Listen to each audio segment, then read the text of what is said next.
Matrix, could you be any more impatient, man? Holy, dude. Jeez, give me a second, man. Anyway, hello, fellas. Give me just a moment. There we go. All right. Hi. Hello. How y'all doing? Hope everyone's doing well. We're back. We're back with court. We're going back to court. Because we are playing more Phoenix Wright. This time, game number 2. I think number 2 was Justice Fall. I think Trials and Tribulations was the third one. I'll see once I get to the main menu. I might be wrong, but I should be right. I might be wrong, but I should be right. So, I ban you when you finish Black Knight. Listen, man. Listen, man. I was doing things. I was doing things. Have I seen a meme about Edgeworth pulling up to Eminem? No, actually, but that sounds fucking hilarious. It does sound pretty fucking hilarious. Give me just a moment. Alright, tunes are in. Game's in. Alright. Ba-boom. Question, do I have to start a new game? I do have to start a new game. Alright, cool. Just send it to me via tweet. Perfect. Perfect. Perfecto. I'll check it out. Give me a second. Let me quickly open up Twitter once more. Let me quickly open up Twitter once more so I may witness said meme.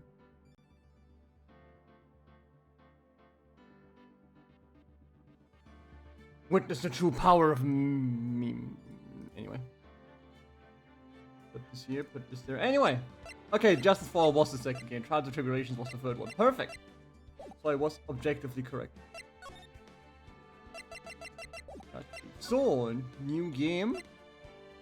And let's start Justice for All. Episode 1. The Lost Turnabout. We lost. We lost. Everyone lost.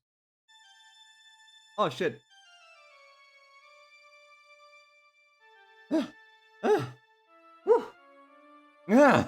How'd I get into this mess? That's far enough. You can't run forever, Mr. Phoenix Wright. Hey, Jason, what's pop? Oh, what have I done wrong? No, I cannot allow you to go on like this. Huh? But I'm just a simple defense attorney. Silence! You are no longer worthy of your title. No! Not the judge! We have been judged. September 8th, 9 AM. District Court, Defendant Lobby, number 1. Oh shit, you got a pink badge? Yes, you did. Okay, let me quickly check that one out. Oh, it's from the anime! Oh! No, I remember this one! Fuck, this one's aged. This was like way before I even knew what Phoenix Wright was. This was way before I remember what Phoenix Wright was. Yeah! Yeah!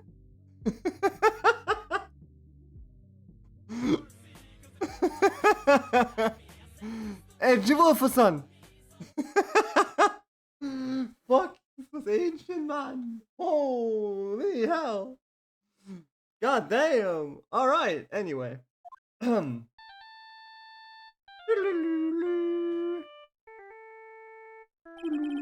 What a nightmare.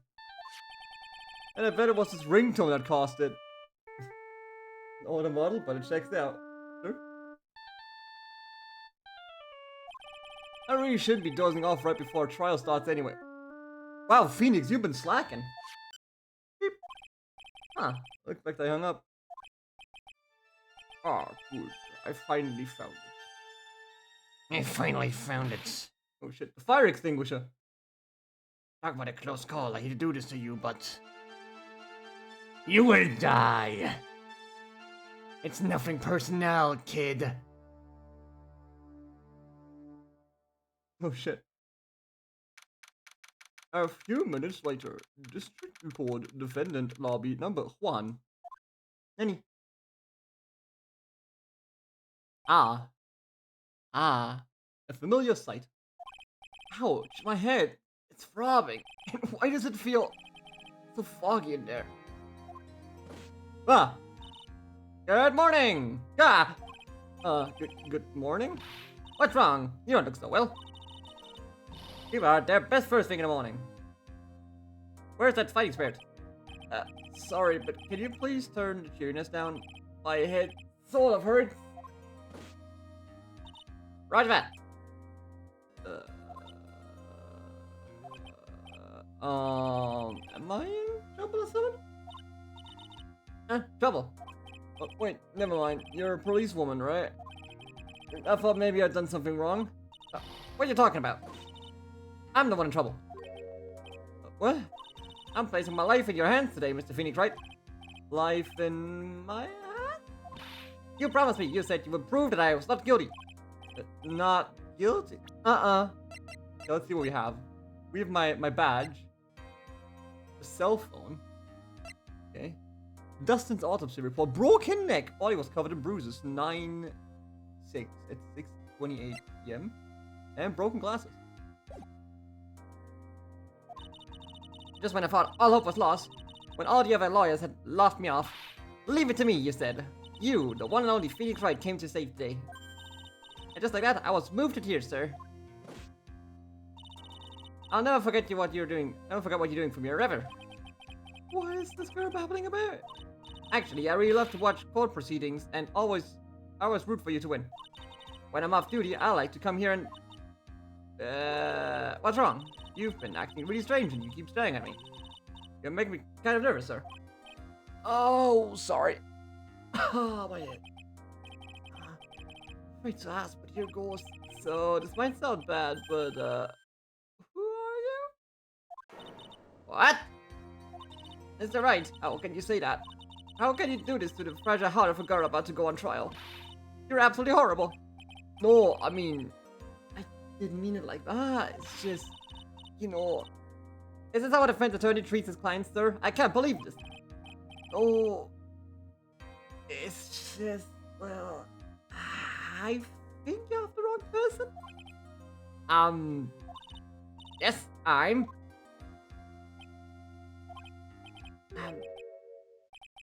Who am I? Why am I drawing a blank? Who am I? Dustin Print. Oh, look, he's the victim. Was dating Maggie Bird. Maggie Bird. Maggie Bird is a magpie. Oh, fuck, I'm having amnesia. Right, we'll begin shortly. Will the defendant and her lawyer please proceed to the courtroom immediately? The amnesia arc, actually. Our trial's about to start. I'm counting on you here, okay? Counting on me what? I guess I must have amnesia. Let's see, what can I piece together? From the sound of things, it's probably safe to say that I'm a defense attorney. And that girl, I said I'd prove her not guilty. I can't believe I made such an irresponsible promise. Someone please! Tell me this is just a bad dream. Why do I get the feeling this is the one dream I won't be waking up from? Phoenix was the murderer of the entire time and now has to defend himself. Shit.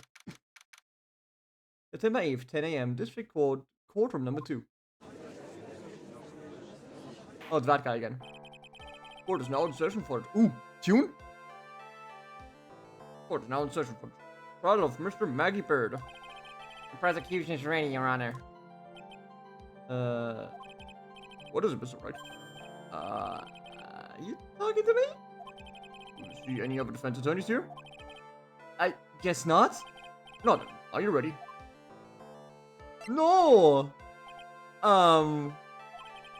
Well, if I said no, would that be alright? Of course it wouldn't. Then why bother asking to begin with?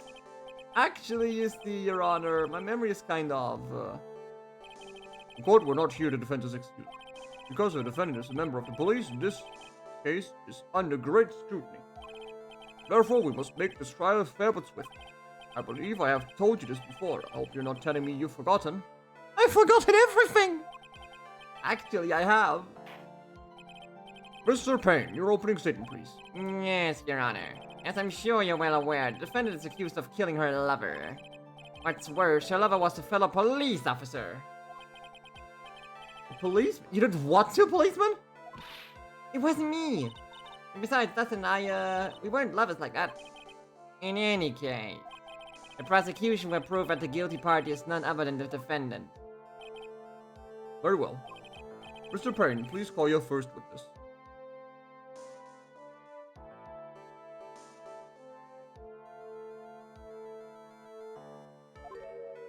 It's been a while, Mr. Wright.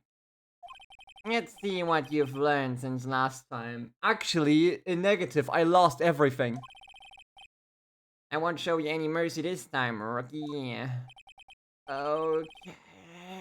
Who are you again? The prosecution calls Detective Dick Gumshoe to the stand. Here we go. Don't let me down, Mr. Wright. Oh, it's a hide. I'm so dead.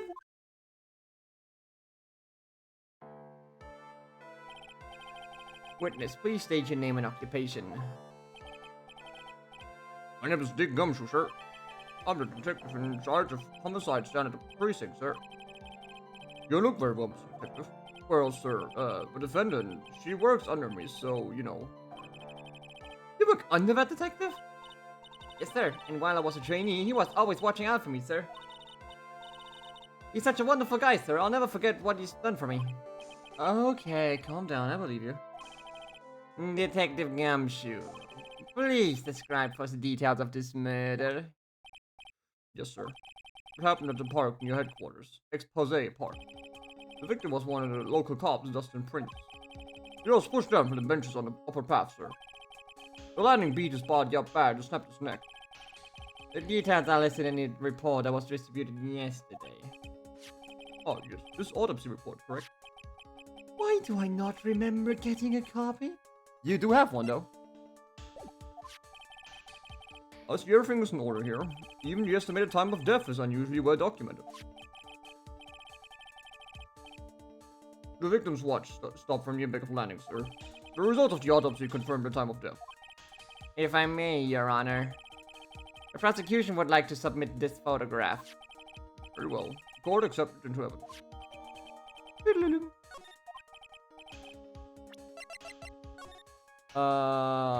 Anything unusual here?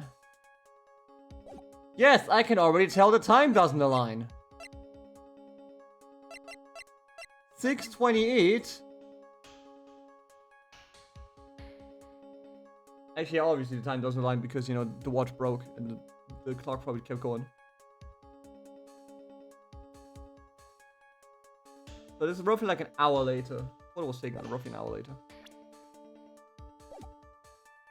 Not on a recorded. Yesterday's preliminary hearing, a very important piece of evidence was brought to our attention. Yes, Your Honor. Yes, sir. Yeah, I guess? Mr. Wright, your head on right today. There was a very crucial piece of evidence found under the victim's body. Was there? If you lost your mind. Well, actually, kind of. It's just nerves. Give me a second. What? How can you talk like such an amateur? I thought you were a pro, sir. Alright, sir. I'll help you through this. At a time like this, maybe you ought to take a glance at the court record. Yep. Info about evidence and people involved with this case are all listed here, sir. You can look at the court record by pressing tab. That's a lie. Tab, huh? You already know what you're talking about, don't you? Too bad I'm a cop, right? Just think, I could totally be a legal aid instead. Mr. Wright. Yes, Your Honor. Court is in session. Save your chit-chat for later. Sorry, Your Honor. I guess I better check the court record and see what I can find. What was it again? Yes. Right, Mr. Wright. Let's see if your notes are in order. What was the piece of evidence found underneath the victim's body? Glasses.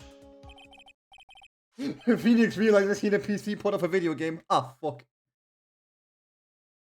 Simple, Your Honor. A broken pair of glasses. That's right. The victim grabbed his glasses and he was being shoved, sir. And held onto them as he fell. Hey, why are you giving me the evil eye? Those glasses you're wearing. Yes, this is my spare pair. But these glasses they found at the scene of the crime are not mine, I swear, sir. You're sure about that? Look, it was a coincidence that on the same day I actually stepped on mine. Coincidence, she says. Ugh. Your Honor, I have further evidence to present. Oh, you have more? And this evidence is very decisive. Very well. Let's hear from our witness about this evidence. Witness testimony. It's time, baby. We're back in action. Tune?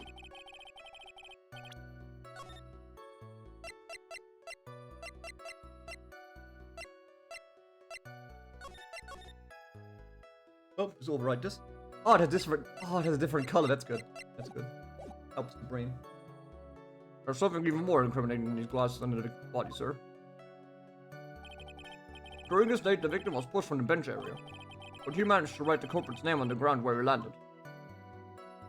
Again? I would like saying it, but it was clearly the defendant's name, Maggie, sir. With this piece of evidence and the glasses, it's hard not to say she's the culprit. Huh? Hold on, man. If you break your fucking neck, you don't have time to write something. You don't have time to write anything if you break your fucking neck. I'm sorry to tell you. What? Did he just fall down? Write the name on the floor? Flip over and break his own neck? Nah, blood.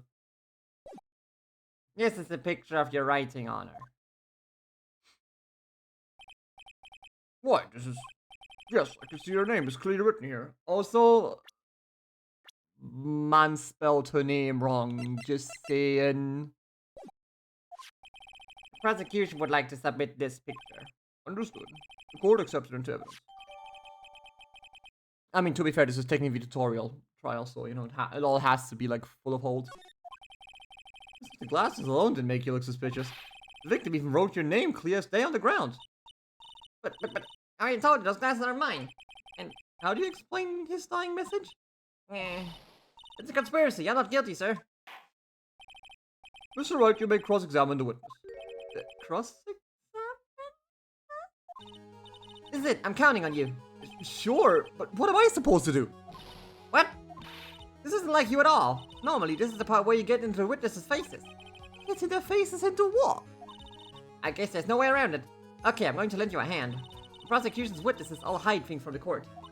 Which means they lie from time to time. They lie a lot, actually. Lie? But isn't that detective your superior? Well, even if they don't mean to lie, sometimes people just remember things wrong. Then it's not a lie. Then it's just misinformation. Or just false information. Like the detective. You just sort of look like a scatterbrain. It doesn't matter. Either way, it's bad for us, sir. That's why when you question witnesses, you have to find that expose their lies. Mr. Wright, your cross-examination, please. Yes, Your Honor. Talk about trial by fire. Here goes nothing. As long as I can expose their lies, we should be alright. Sites of evidence.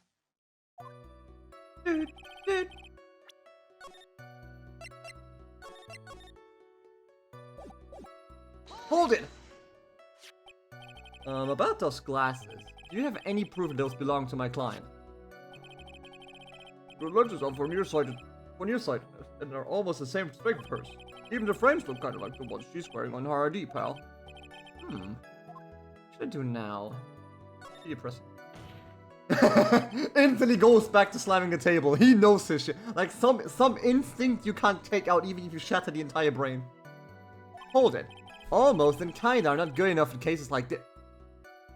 Wow, Phoenix, you quickly remember everything. Do you have more definitive proof? Is there something that clearly links the defendant with those glasses? Holy shit, he's into it already. Well. But dirt and sand rubbed out any trace of the fingerprint. That's bullshit. So what you're saying, detective, is that you have nothing that proves those glasses are my clients. Something like that. What? I see. So there is no proof. Wow, that was amazing. I could totally feel it down in my gut.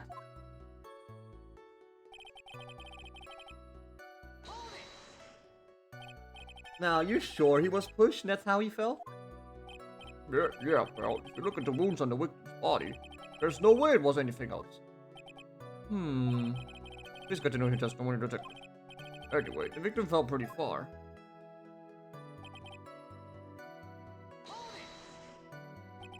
The culprit's name? Yeah, I was surprised too. I didn't want to believe it, but... Was the name that of my client? No, it wasn't.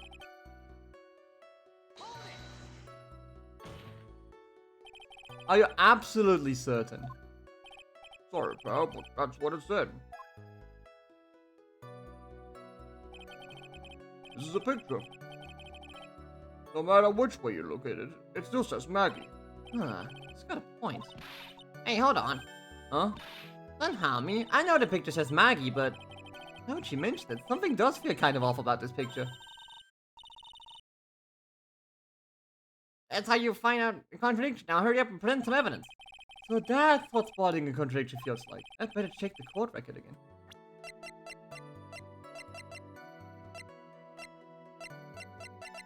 Yeah, but can I present a profile? Speechless.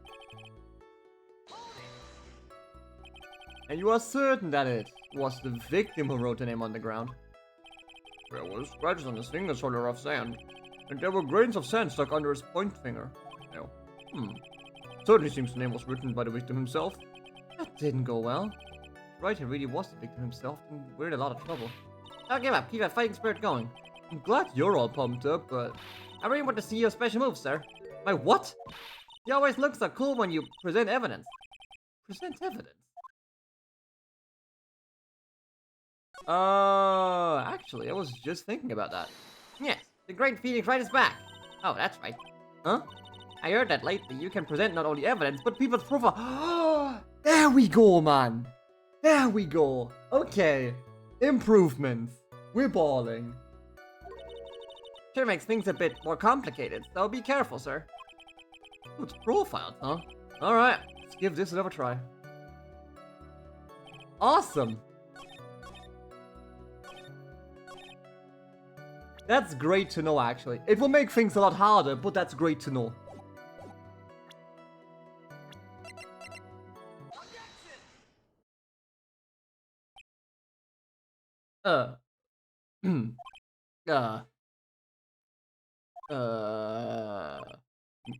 What is it? What? What's come over me? Without thinking, I just blurted out an objection. You're at the top of my lungs, finger outstretched, ready to take on my opponent. What a rush! Detective Gumshoe. You're talking to me, pal? Please state the defendant's name for me. What are you trying to prove with this futile exercise, Mr. Wright? You'll see, this is a very crucial line of questioning, actually. Mr. Payne, you can answer. The defendant's name, if you please. Well, where is this ridiculous question coming from? The defendant's name is, Maggie Bird. I think someone needs to check the court record. Oh, get him. What? It says right here that it's Maggie Bird. Ah! It looks like the bird caught the cat napping. What's going on here? I have no ear either, sir. As you can see, the victim did indeed leave a name Maggie. However, the defendant's name is actually spelled Maggie. Maggie. Baguette. This is a blatant contradiction of fact. Oh. How about that? I haven't even noticed. But But maybe the victim didn't know how to spell her name correctly. May I remind you that it was you who said the defendant is accused of killing her lover? If they were truly lovers, it would be impossible for him to not have known her name. No! Dies. This is very true. Mr. Payne, Yes, Your Honor. are you absolutely certain that the defendant and the victim, Dustin Prince, were in fact lovers? Yes, I'm quite certain, Your Honor. They were a well-known couple in the police force. Detective Gumshoe, please testify for the court and the relationship between victim and defendant. Yes, sir. Remember, don't be dyslexic and murdered. True, what if Mans was dyslexic? What if Blood was dyslexic? Officer Prince and Officer Bird have been going on about half a year. It sounded like they were even talking about marriage. The day of the incident just happened to be the victim's birthday, sir. Maggie, Officer Bird, had gotten Officer Prince in prison. It was something she had bought over 2 months ago. I should know, because she came to me to ask what you should get for him. Oh, those two sound like they're very close. Nevertheless, tragedy struck. Yes, I see. You may cross-examine the witness, Mr. Wright.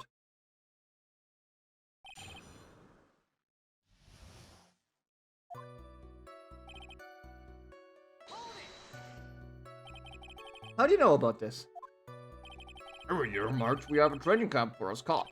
Officer Bird was a rookie at the time, and she and Officer Prince seemed to hit it off. Got close, I take it.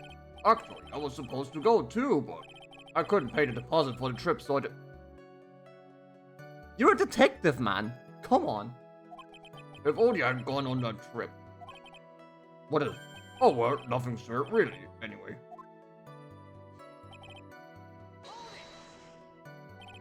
Marriage? But wasn't the victim 8 years older than her? What? You're saying a guy's gotta marry someone the same age as himself, pal? No, that's not what I meant at all. Detective Gumshoe and Dustin were only a year apart, you know. Yeah, I think this fella has a ways to go before marriage. Mind your own business, pal.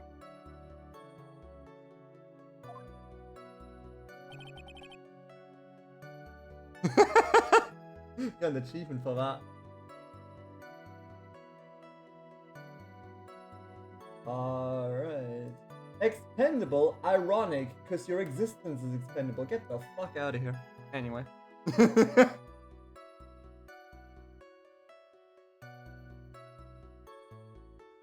day of the incident just happened to be the victim's birthday, sir.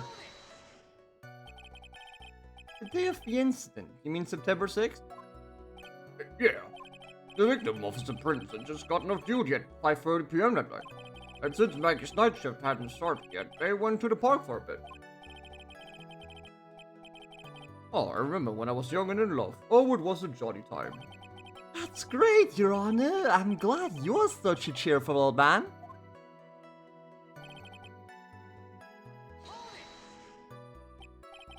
You seem to know a lot about the defendant. Well, that's because I'm her boss, and I've got to watch out for my subordinates.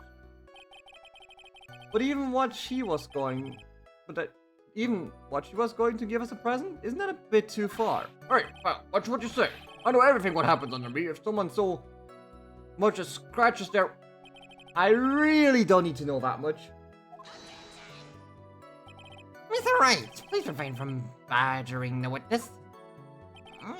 I agree. Even if witness has a crush on the defendant. That should not be the point of discussion at this time. Oh, wait a second. Why are you talking about this? It's all your fault, pal. You're guilty, guilty, guilty. How should have you arrested? I think the good detective is about done here. 2 months ago. Over 2 months ago. Yep. She's a very considerate woman, pal. So, what was his birthday present? She got him a glove. A single glove. Why would she only give him one? Actually, Your Honor, the glove in question is a baseball glove. Oh, I see. A baseball glove. Officer Prince was a huge baseball fan. The baseball glove? Huh. Just now, I believe you said that the present was something she had bought over 2 months ago. Yeah. Are you saying she bought that glove at the store that far in advance? No, nothing like that, pal. Then what is it like? She ordered it. It was custom made. Custom made? Glove was custom made? Yep, that's what I said. Hmm. But the glove was custom made. Your Honor, I really don't see how this glove is related to this case. Yes, it would seem that there is little relevance. What do you think, Mr. Wright? Do you think this glove is really relevant to this case?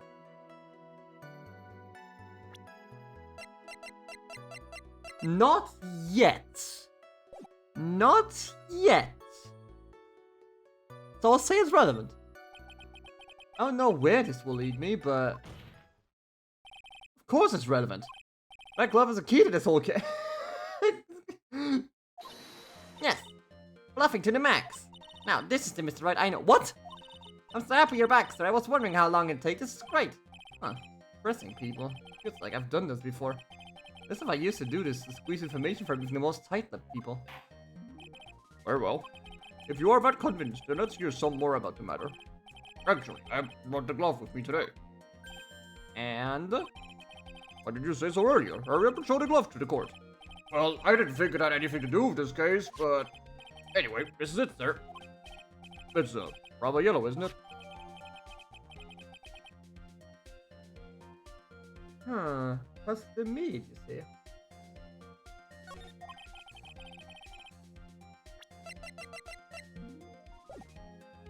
Officer Prince really liked the color yellow. And that's why you had to special order it? Yep, that's right. That and one other reason. What is it? I think this court is heard enough. It is clear that the victim and the defendant were involved with each other. Yes, that's correct, Your Honor.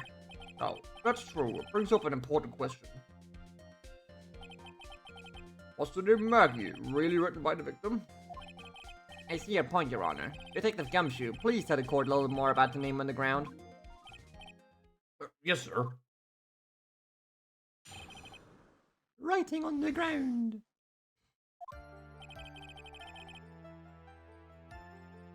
First, look into the handwriting. Unfortunately, we couldn't confirm that it was the victim's handwriting. Why did you say it then before? Next, we checked the victim's pointer finger. We found that there was sand trapped on the victim's fingernail. There were also scratches on the skin that were caused by him writing on the ground. From this, we could confirm that the victim wrote his name with his right hand. Yes, a perfectly logical conclusion. Now then, Mr. Wright, you may cross-examine the witness. Thank you, Your Honor.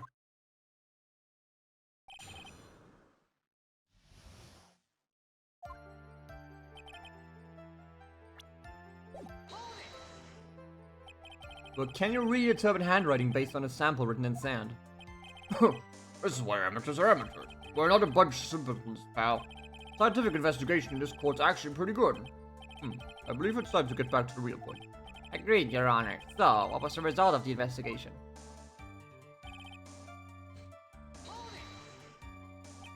So in the end, you couldn't confirm it. Hey, don't you look down at us. I told you, we're not a bunch of simpletons, pal. Everyone knows you can't find out everything you want with scientific investigation. Never heard that before. Me neither. Nor I. Never heard anything like that at the Police Academy, sir. Okay, so I made it up. Anyway.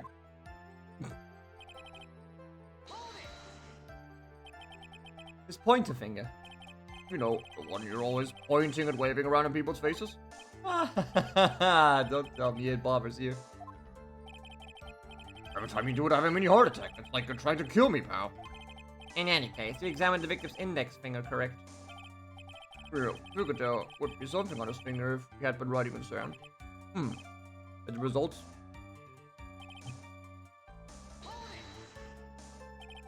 And what does that prove? Well, it proves that he didn't write that name in his own finger. Yeah, it explains why there was scent stuck on her nail. I guess he's right. And there's more.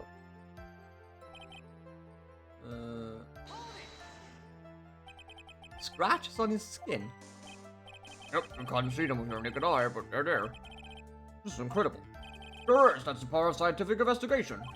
They're so small that we had to use magnifying glasses, like a really strong one. It got that really scientific-sounding name. You mean a microscope? Yeah, that's it. We used one of those, and that's how we found them.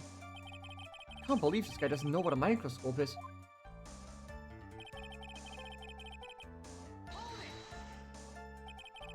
Are you absolutely sure? Oops, wrong one. That is indeed his right hand. That is indeed his right hand. I believe in the power of science. Huh. I wonder if my evidence is solid enough to counter it.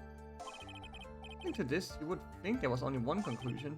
The name was definitely written by the victim. But you think that would be really strange, sir? Dustin really wrote that message with his right hand. Do you think I would have gotten that much trouble to get him his present? The present? What about it?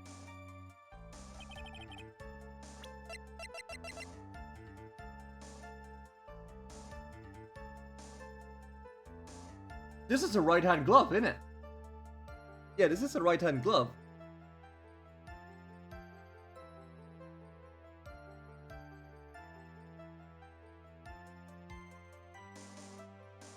But why? Why is it relevant? Was he wearing it at the time?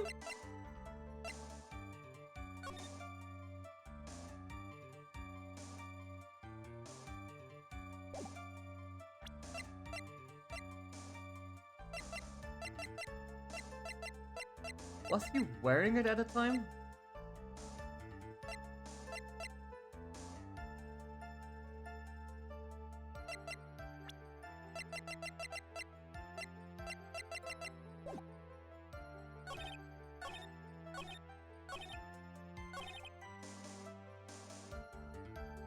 Oh, don't have much to do, so... Detective Gumshoe, take a look at this. Red glove, right? Can you tell the court what is special about this glove? What's special? Never really thought about it, but it's really yellow, and that's about it. Yeah, it's really yellow, but it is only one of its qualities. Huh? There's another reason why it's special. What would that be? It's very simple. This glove is made for a left-handed Is it? I do not listen. I do not know my baseball gloves. I thought it was like a right-hand glove.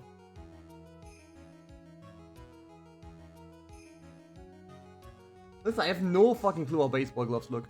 But like to me, it looks like a right-hand glove because you know the fucking red dot is where you put the thumb in, right? Just like whoop, and then you right? Because your right thumb is always like slightly, you know, more angled. So whatever. Left-handed. What? You're absolutely right. This glove is made to be worn on the right. See? That's what I said. So why is it for a left-handed person? Oh right, base. I forgot baseball for a second. It's the fucking pitcher's glove. So that motherfucker, like, you hold it with your right hand. Yeah, you hold all you throw with your left hand. Yeah, right. That's why it had to be custom made. I never seen a bright yellow left-hander's glove for sale, have you? Well, no. So, detective, which hand did the victim use to write her name with again? That's easy. Look, it's obvious from his picture that this is...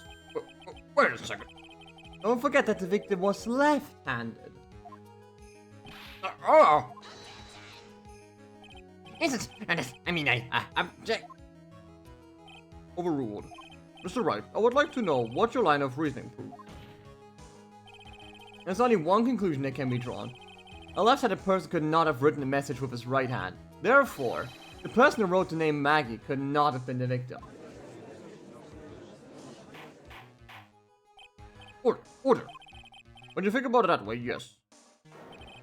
It is not possible that this name was written by the named victim himself. Then that means Maggie is... No. It's impossible. The pain. Yes, Your Honor? The evidence the prosecution has presented has failed to prove the defendant's guilt. In fact, I believe you have proven her to be innocent. No. I did it, Mr. Wright. Phew. I think I can breathe again. It seems that we have reached a conclusion. You did a fine job once again, Mr. Wright. Me, Your Honor? Thank you, sir. Hey, you got complimented by the judge again. You're really good. And that's why you can't give up being a lawyer, sir. Are you joking? I'm more than ready to retire. I will now announce my verdict. This court finds the defendant, Maggie Bird. No, not yet. Gah. I mean, please give me a few more minutes, Your Honor. What is the meaning of this, Mr. Payne? The prosecution is not finished yet. What do you mean? You would like to call our next witness to the stand. What?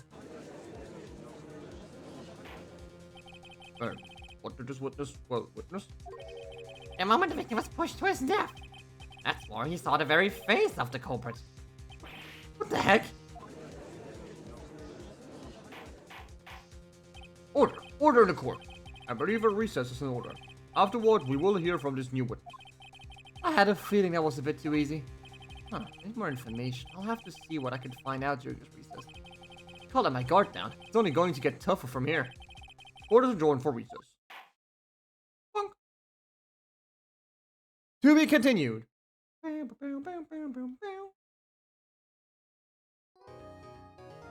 Ooh. June.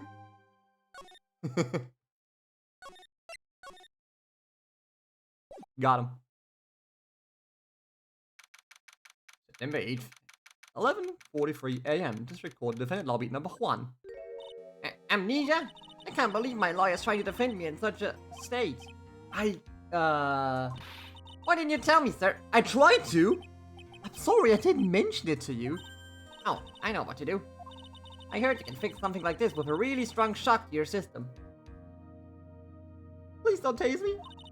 Come on, lower your head a little. A Maggie kick should be all you need. No, I don't think I'll pass on that one. Come on, I'm sorry. Whenever I see someone in trouble, I have a hard time leaving them alone. I tend to stick my nose where it doesn't belong and try to tackle everyone's problems. Oh, I had one problem you won't be tackling today.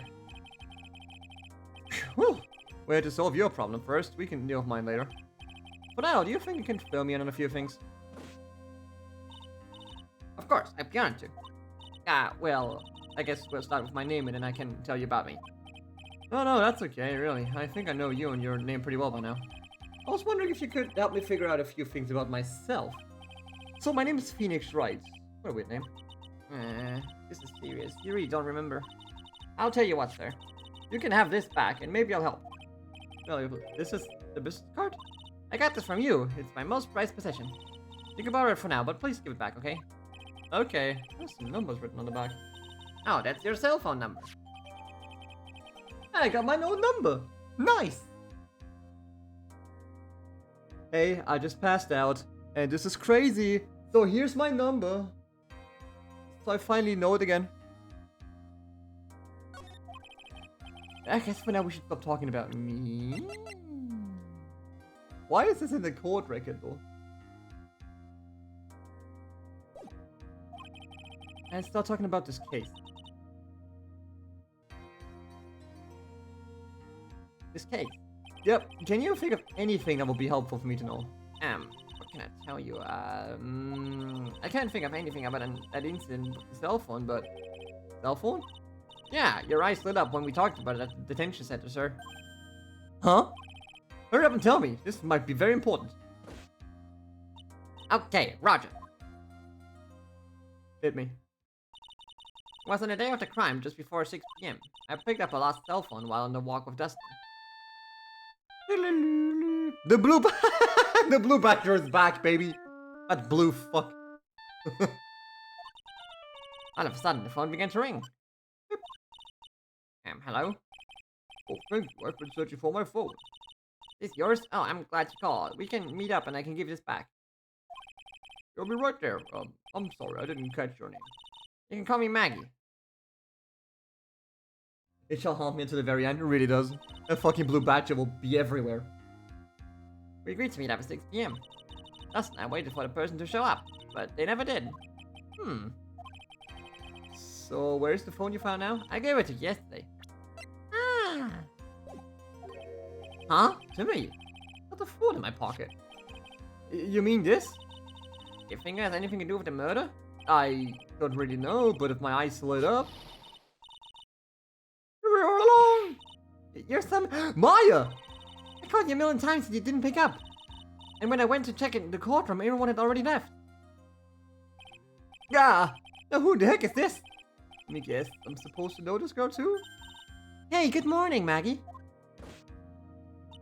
And good morning to you, Maya. So, how's it going? How's it going? Is there a word for worse than abysmal? Huh? What if I said that everything will be fine? That's right, it's Maya to the rescue with the ultra-decisive, super important evidence. Here you are, Nick. This is what you wanted me to bring. Huh? Oh, thanks. What the heck is this? A list?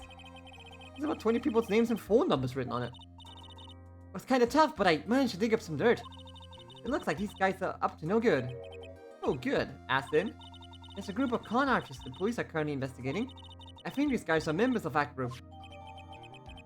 Let's add it to court record. Huh. Huh. Why would a group of con artists pop up in a case like this? Don't look at me. And where'd you get this list from the first place? What? You don't remember, Nick? You're the one who asked me to look this up yesterday. Oh, is that right? These numbers were in the memory of that phone Maggie found. Huh, so that's where they're from. You're awfully forgetful these days, Nick. I hope I never get to be a forgetful old prune like you. Maya, actually, Mr. Wright is, Mr. Wright, recess is now over. Please bring the defendant and return to the courtroom immediately. Oh, oops, guess you have to get going. We can talk about you being old later, Nick. Wish us luck! I guess I have all the pieces now, more or less. All that's left is to put it all together. I'm not going to lose this, I can't. Come on, Nick, better get a move on. Yeah. Thanks, Maya. Who are you again? Courtroom number 2. We're back, baby. Court will now reconvene. Please call your next witness to the stand, Mr. Payne. Yes, Your Honor. But before I do, if I may say a few words. What is it, Mr. Payne? It's about the next witness. He has a tendency to say things that rub people the wrong way, you see. So I asked that the court might be a little lenient on... There's no need to give a preface. Just hurry up and call your witness, please. Yes, Your Honor. The petition calls its witness Harry Butt, a drifter who was taking a walk in a park on the day of the murder. Please state your name in court, witness. Fuck, what voice did I give him earlier? Before I do, I'd like to clarify a little something. Huh? Oh, alright. Go ahead. Just now you introduced my wonderful self to the court, correct? Perhaps as a drifter who was taking a walk. Did I? But it would not stand for that. No, you've tinted the court's eyes and colored me wrongly. Sure, I suppose calling me a university student would give a syllable to evil said everything in my life is to be top grade quality, understand? I mean, looking for the perfect top-notch, I mean, a university. I have richer selections, but... Yes, I understand. I'm very sorry. I will be more careful from now on. What is he, a human chatterbox? I have to question him? Ah, no. Fashion, cars, women, glasses, and of course university. First rates only need apply. Glasses? You're not wearing glasses. That's enough. Your name, witness. Ah. Oh, is that how you want to play this? Using your power and influence to keep the young people down. I see how you work now. You old people and your dirty tricks. You thought you had me, but you fought wrong. I'm sorry, it won't happen again. Oh man. I forgive you. Alright, I suppose I could tell you my name. I am Richard Wellington, the drifting virtuoso with a PhD in drifting, as it were. Kansai do rifto! If you wanted to, you could call me a university student in transit, so a hack job. Ahem, Mr. Wellington. On the day of the murder, you were taking a strolling through the park, correct? It would appear that you are attached to that word. If you must, then by all means. But I remind you that I am in no way a prepubescent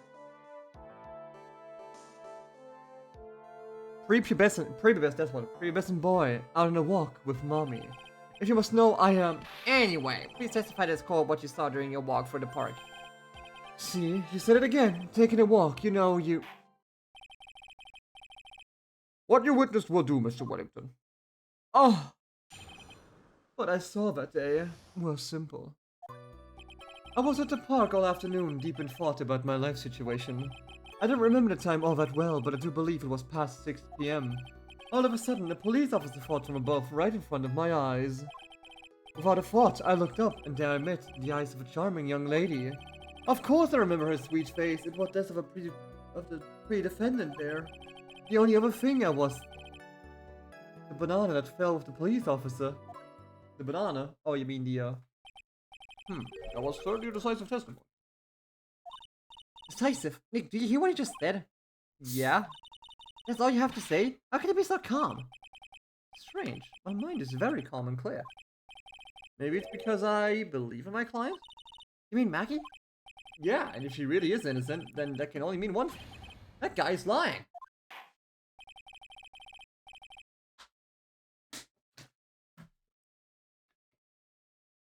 You may not question the witness, Mr. Wright. I'll find the truth, no matter how well you craft your lies.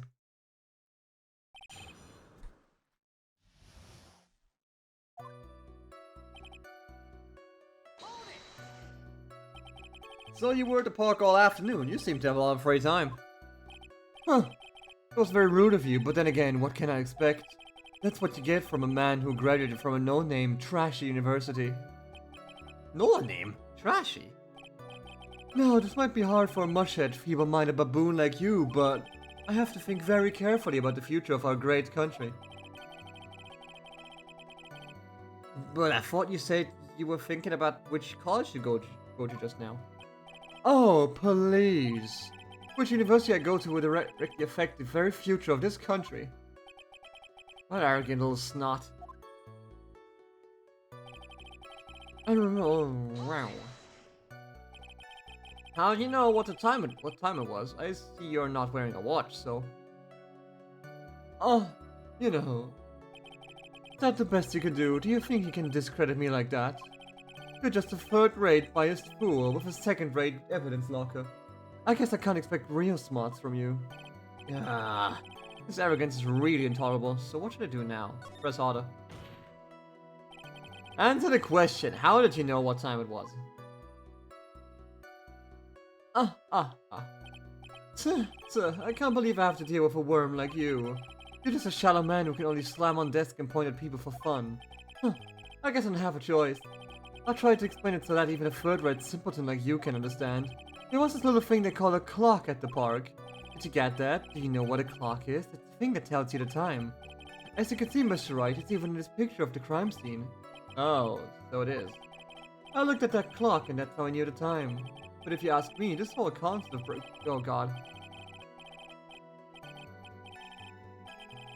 The freedom without constraints.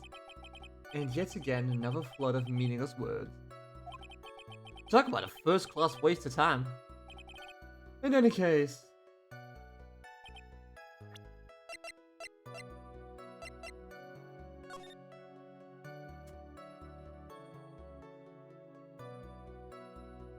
But the clock clearly shows a bit after 10.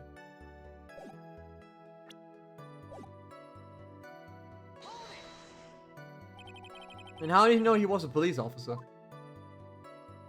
Ta. You obviously have no idea how powerful my deductive reasoning skills are. With one glance, I could tell just what kind of occupation he held. That shoddy do-it-yourself hairstyle was also because he was wearing an officer uniform. Didn't that statement have come first? Oh, that's pretty impressive.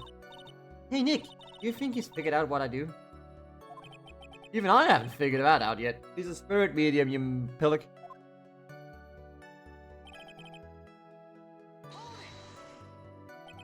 Are you sure you got a good look at her face? Animals have this thing called an eye, Mr. Wright. They use this eye to see things. In the case of humans, we have two of them. Yes, even you. Shut the fuck up and answer the question. I don't care if I have them or not. Did you or did you not get a clear look at her face? It's what the witness was just about to get to. I would like to request Mr. Wright not to use such a loud voice during questioning. Sustained, Mr. Wright. Please refrain from raising your voice in this court. And please don't make me have to raise my voice. I have finished. I have to continue if that's alright with you. Frick.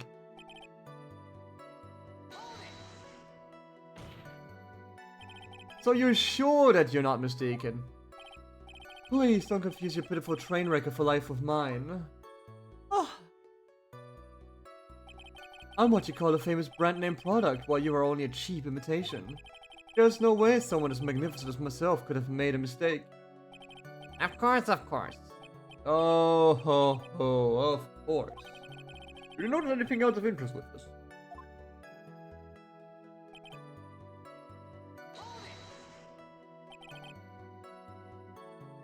Banana. Well, it was actually more than just one, more like a bunch of bananas. Now, what would a bunch of bananas be doing there?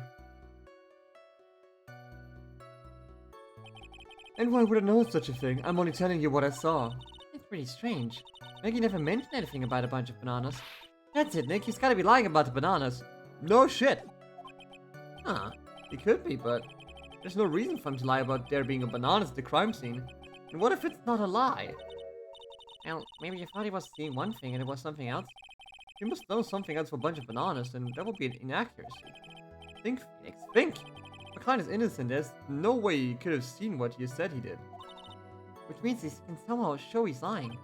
Yeah, that's exactly what we need to do. She's right. He's got a sharp mind, but I just wish I could remember who she is. If you're okay, Nick? No, I'm still having amnesia.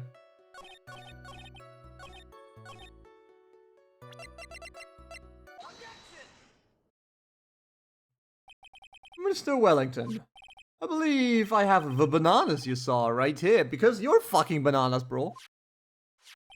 Ah, so you knew about the bananas too. Why didn't you say so earlier? But I don't think you can use this as a way to pull more information out of me. And that's where you'd be wrong. Mr. Wright, what is the meaning of this? Isn't that the baseball glove? Huh, what? A baseball glove? Doesn't look delicious. Care for a bite? But that's not no! Your Honor, I think this proves one very important fact. This witness has bad eyesight. By the way, just how bad are your eyes? Huh? What, you?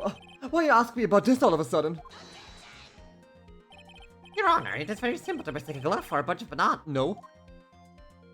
No, I don't think so. Objection overruled. You're one of those people. Yeah, you know what I mean. You're like those people who refuse to accept. Possibly. A glove, not bananas. Viewed from afar, I don't think there's room enough. Viewed from afar, my dude.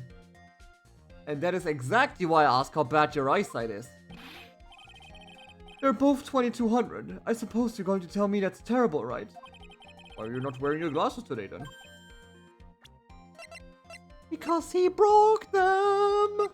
Yeah! Because they're not Maggie's! That's because I lost them recently, you see. Of course, I was planning on getting a new pair made right away. But you know, my glasses aren't the ordinary glasses, so we replaced them. How about when you witness a crime, were you wearing your glasses then?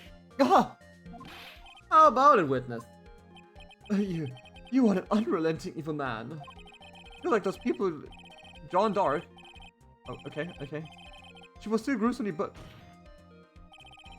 Which boils down to you were not wearing your glasses at the time. Therefore, the identity of the woman at the scene of the crime and that of the defendant cannot be proven to be the same. By the witness. But the height difference was only 9 feet. It was very possible to see the face of the culprit standing in the upper half. Witness, please be more accurate in your testimony. Remember, a person's life is at stake. Yes, Your Honor. No, then, please continue with your testimony. Please tell it what happened next in a moment after you witnessed the crime. Yes, go on. Go on, Blood. The girl in the upper half ran away as soon as I realized I was there. After that, I immediately called the police station to report the crime. It must have been 6:45 PM when I made the call. They must have a lot of free time on their hands since they showed up within 10 minutes.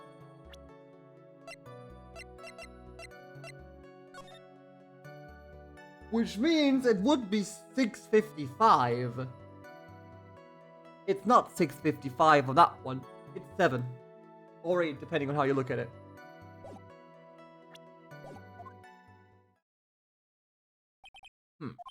So the person who was on the upper path saw you and then ran away. Yes, that is correct. Which is why even someone with a superior brain like mine can understand that. That girl is the murderer. Ah! You may question your witness now, Mr. Wright. Alright. Let's buy the fool.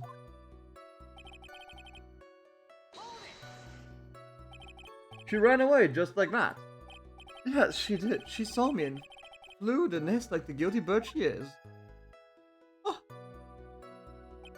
Oh, I'm sorry. Was that pun too hard for someone who only got a third-rate education? Actually, that did take me a few seconds to get. Anyway, if she ran away from the instant we saw you, how could you tell it was my client? Yeah! The witness has already answered that question. Yes, the defendant is the culprit. This is true, Mr. Wright. I'm striking your question from the record. Huh. I'm gonna get more information out of him.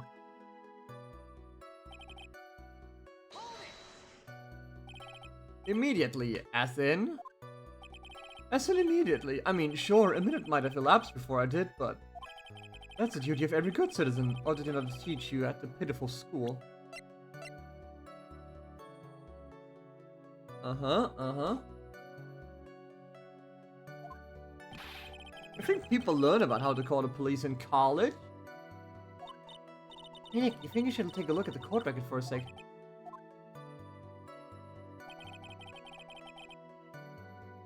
That's a fucking lie! Cause you wouldn't have waited 15 minutes to call the cops. How do you know what time it was? The detective told me, you know which one I mean. The one with the jacket that means they can look like a dropout from a no-name high school. Hey, well, I graduated from a pretty good, top-ranked college. I don't believe this. It doesn't matter, I don't believe I was mistaken in the time I called. Ah! And if I'm wrong, then the detective obviously doesn't know how to tell the time. What? Why, you're just some lousy kid. I think the court can see your point. Anyway, how did the police respond?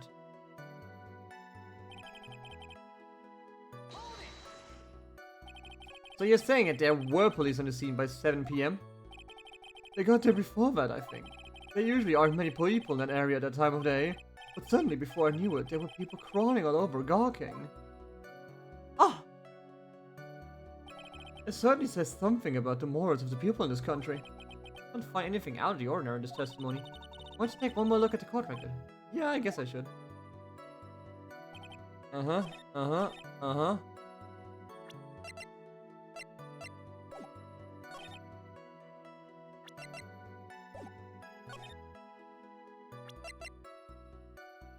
Do I put it here or do we put it in that one? Maybe that one? There you go. Mr. Wellington, would you please take a look at this one? You mean the victim's autopsy report? According to this, the murder occurred at 6:28 PM. So what of it? You said that you called the police immediately after the murder took place. However, by the time you had called the police, it was already 6:45 PM. There is clearly a 50-minute gap here. Do you deny it? Ah! I think this court would like to hear what you were doing during this 15-minute gap. Ah! The witness doesn't shock at the time after witnessing a terrible murder. It's only to be expected that he would be a little dazed. 15 minutes is hardly what I would call a little daze. Yeah. Mr. Wellington? Yes? Explain yourself. What were you doing during those 15 minutes? Answer the question. Telephone, spit it out. I was searching for a phone booth. A phone booth? You mean you don't have a cell phone? You and your questions, as if you're trying to open all the layers of a Matryoshka doll. You must think you're really something special. Witness! I lost my cell phone. Are you happy? You lost it.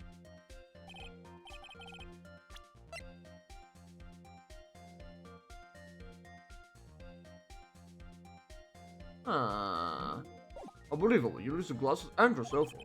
You must be very scatterbrained when it comes to your belongings. What? Are you saying that first-rate people are never allowed to lose things? Haven't you ever... I'm a genius. Plain people like you won't understand. Clearly you haven't watched Rick and Morty. Enough! Oh man, oh man. Wait, hold on a second. He lost his cell phone. Nick, that cell phone, could it be? You mean this phone Maggie found? There's no way.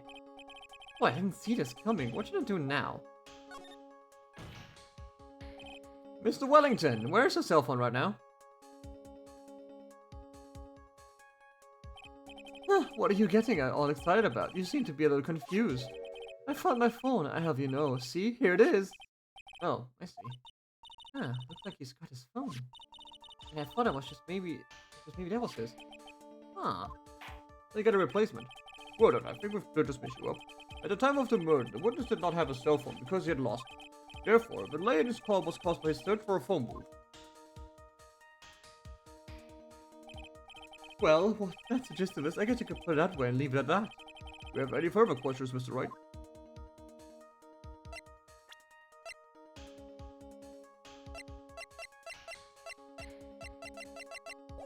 There's something here. Your Honor, the witness's testimony does not make any sense. I believe that there was never a need for the witness to search for a phone. How dare you? You can't just make outrageous claims like that. You do have some sort of proof, don't you? Well, yeah, of course. This evidence should be good enough, I think. Alright, let's have this proof then. Please present proof that the witness had no need to search for a public phone booth.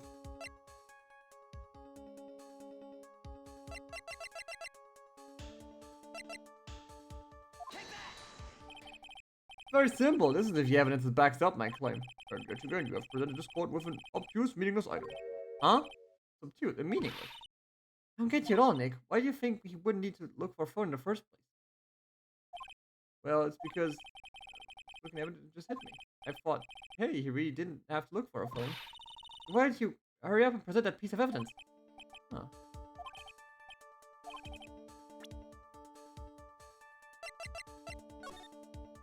Oh, because it's right here.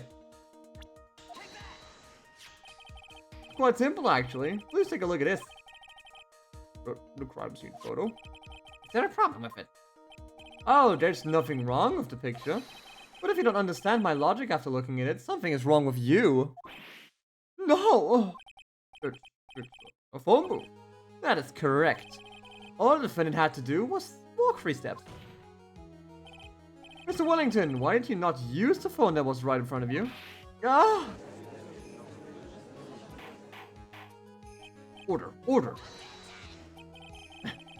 What is reporting the crime a little late proof for the defense? Actually a lot. The witness can't explain what he was doing for those 15 minutes. That is reason enough to throw suspicion on his testimony. Yes, this is very true. What do you have to say for yourself, witness? Oh. And I bet this phone really is his, Nick. He must have killed Dustin to get his phone back. But Maggie said that she was going to return it to him. So there was no reason for him to kill for it. And on top of that, we still have the phone she found anyway. Huh, but he wasn't looking for a cell phone. Maybe he was looking for something else. Was he? Mr. Wright, Yes, Your Honor? do you have any thoughts you would like to share with this court? Can you offer an explanation as to what the witness was doing those 15 minutes? I have an idea, yes. There's only one possible explanation. Alright, let's hear your explanation. However, be forewarned that if your explanation is not persuasive, you will be penalized. Think carefully before you present, Mr. Wright. Yes, Your Honor. I probably shouldn't have said there was only one possibility. Please present to the court the one piece of evidence that will answer the following. Why didn't the witness call the police right away? Mr. Wellington! What? Don't do that, you almost gave me a heart attack. These are your glasses, aren't they? Ah! Where did you find... Ah! I believe the court all heard what you just confessed to. That these glasses are in fact yours. I'll tell you where they were found, Mr. Wellington. These glasses were found under the victim's body. under the victim's body. Order. No, wait a sec. Hold on. I didn't confess anything. Your Honor, I think the answer's quite clear here. As he fell, Dustin Prince grabbed the culprit's glasses. The culprit knew that he had to find his glasses and searched frantically for them. What he didn't realize was that they were under the victim's body. And that is why it took him 15 minutes to make that call. But, Mr. Wright, are you inducing the witness as the real murderer? Of course. That's precisely what I am doing. Oh, new combat music. Ooh, cute. Oh, this is smooth. Oh! Sorry. I know I'm right. He is the real murderer. You figured it out, Nick? More or less. Turned out the cell phone was the key to this case after all. Anyway, now's the chance to deep six this guy. I'll sink him in one shot. Yeah!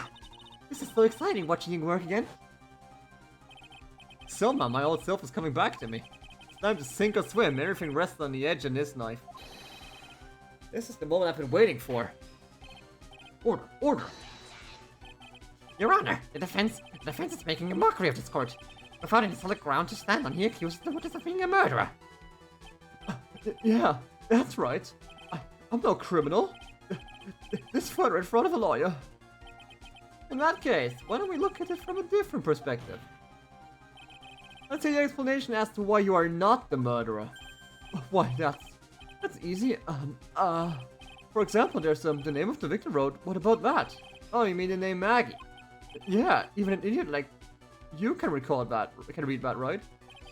But we already know that this was not written by the victim himself. After all, the defendant's name is Maggie and the victim was left-handed.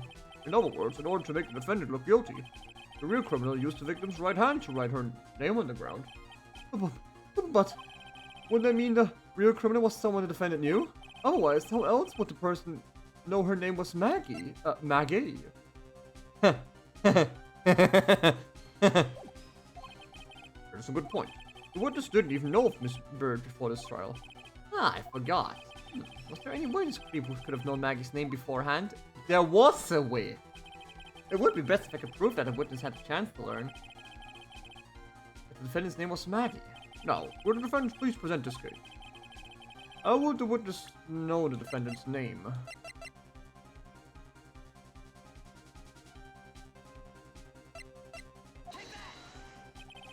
Mr. Wellington, you didn't have your cell phone with you on the day of the murder, correct? So what if I didn't? When you realized you had lost it, what did you do? What did I do? Didn't you try to find it by calling it? Why you? How did you? Your Honor, these questions have nothing to do with... Overruled. Mr. Wright, where are you going with this line of questioning? Do you think there is some relation between the witness's cell phone and the murder? I do, Your Honor.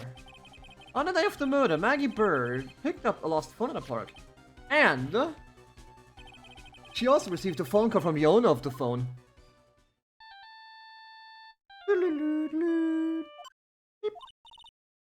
Hello? I've been searching for my phone. Is this yours? Oh, I'm glad you called. We can meet up and then give this back. I'll be right there. I'm sorry, you didn't catch your name. You can call me Maggie. And he misunderstood that because he thought it's Maggie, but not Maggie. That's when you learned that the name was Maggie. But you made one fatal mistake. Fatal mistake. My client's name is Maggie. The name that was written on the ground was Maggie. This is a mistake that could only occur if you knew what his... All you knew was how her name sounded. Ah!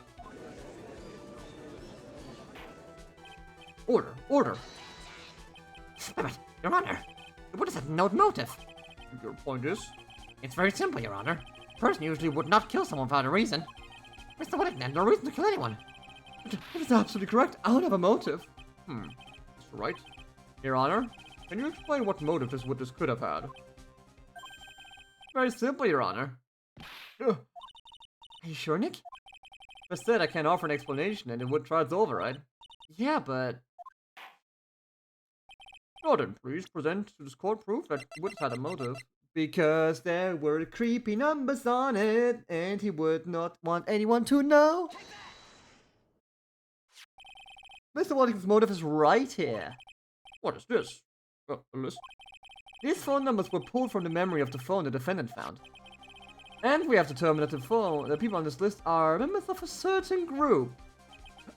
You looked up all those numbers? Of course. This list of phone numbers was stored in the cell phone's memory. The names and numbers belong to people who are members of a certain con artist group. What? Con artist? Can you explain why these numbers are in your phone, Mr. Wellington? This is an outrage, an invasion of privacy. Looking up the phone numbers of the person's phone is the worst crime than murder. You're one of those people. You're just like the cops who killed the brilliant artist. I don't care, Mr. Wellington. All I want is for you to tell us what this list is about. You think any of you know what it's like to be a refined man such as me? Your Honor, this is unjustified battering of the witness. Objection overruled. Mr. Wright, what is the meaning of this? Why would the witness have the numbers of a group of card artists on his phone? Isn't that obvious? The witness is a member of that group. Mr. Wellington is a member of this very group. No! All of your friends' phone numbers are stored right here in this phone. If anyone were to look into those phone numbers, it would be all over for you. This is why you had to kill. No, this is too much. That does make quite a bit of sense. Well, Mr. Wellington, would you care to explain? I got you now. That police officer. Your Honor, What is it, Mr. Payne? Your Honor, this is unjustified battering of the witness. You said the same exact thing only a few seconds ago. Please let's think about the content of that phone call. It's such a phone. You can give this back to you. The defendant had already promised that she would return the phone. After that, all Mr. Whittaker had to do was meet Mr. Bird and to get his phone back. Why then would he need to kill anyone? That is a valid point. What does the defense think about this? To think about it logically, then it makes sense. Maybe we should be thinking outside the box. Yeah, if we think like that, let's see. Maybe that Slambo saw something at the crime scene that made him commit murder. Your thoughts, Mr. Wright? Well, I don't think Mr. Wellington went to pick up his phone in a very friendly manner. It was promised his phone, so why would he have been unfriendly to the defendant? I think he must have seen something that didn't agree with him when he got there. Well, then, Mr. Wright, what was the something that he didn't agree with? Whoop!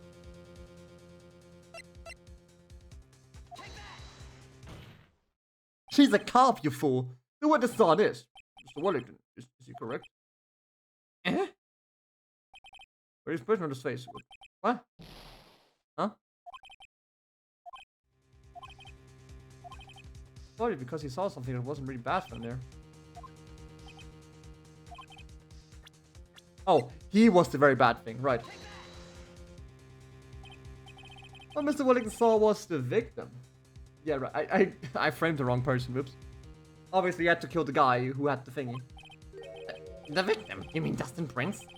Dustin Prince had gone on his date right after his shift was over. With no time to change, he went to park, still wearing his police uniform. Oh. You did have the uniform, yeah. Could have picked up my phone, was with the police.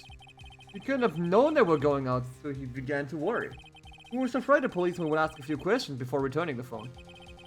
If there anything suspicious, he might run to check on my phone. In his mind, it was possible he had already run a check on his phone. And you went into a panic, this is what you're saying? Exactly. Officer Prince was murdered simply because he was in uniform. Mr. Payne, do you have any comments? I'm thinking. It seems the truth has come out at last. The witness, Mr. Wellington, you are...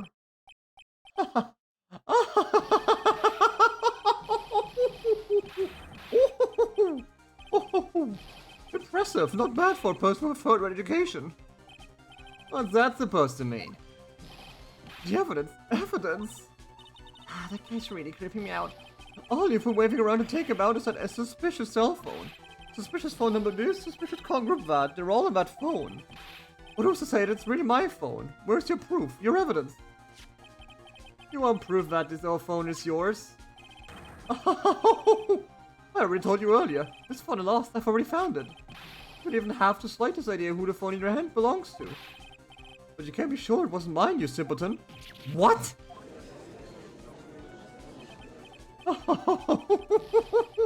It's good to see you squirm. We do seem to have a problem on our hands with this phone. Whose phone is it without knowing that? It's meaningless as evidence.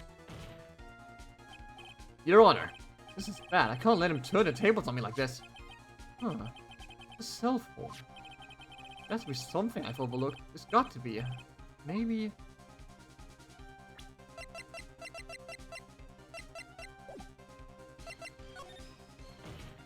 Numbers?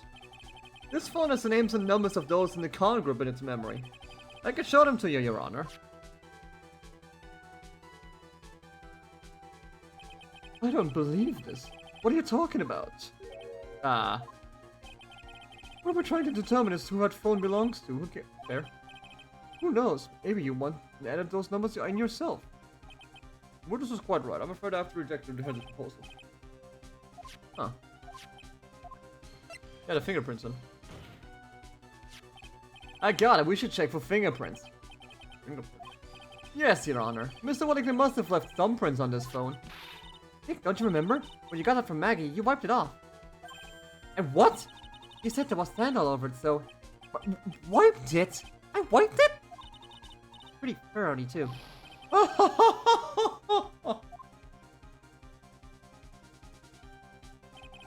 It's oh so much fun watching third-rate trash babble like morons amongst themselves. He's made a complete recovery. How many times do I have to say this? My phone is right here, you see. Oh, and incidentally, you can't check the numbers stored on this phone. Why? This is a burner phone. It must have glitched because all the numbers had just magically disappeared. You've got to be joking. He erased all the numbers I was going to use as evidence. Mr. Wellington? What's this? By the tone of your voice, it sounds like you still have some fight left in you. Where did you finally find your cell phone?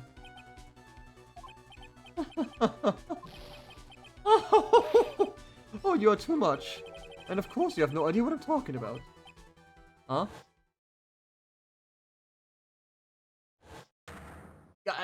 Oh my... Now I remember.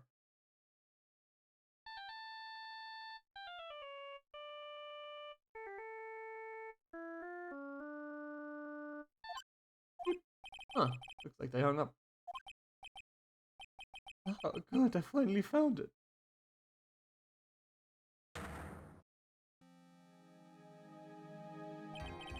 So that's when...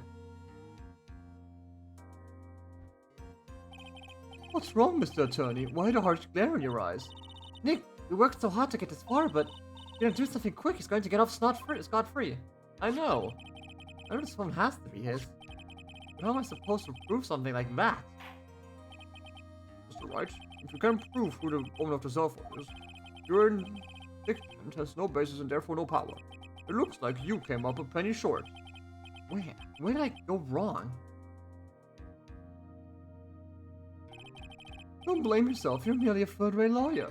You only made one big mistake. Who are you? What are you? That's something you haven't figured out yourself yet. Who I am? The court hereby concludes the cross-examination. That will be all. I'll have to bid you gentlemen and ladies goodbye. I have a reservation at an ultra-fancy restaurant on the upper side of town. Thank you for your assistance. You've had a stressful day, so please, bon appetit. What am I supposed to do? What am I supposed to just let it go like that?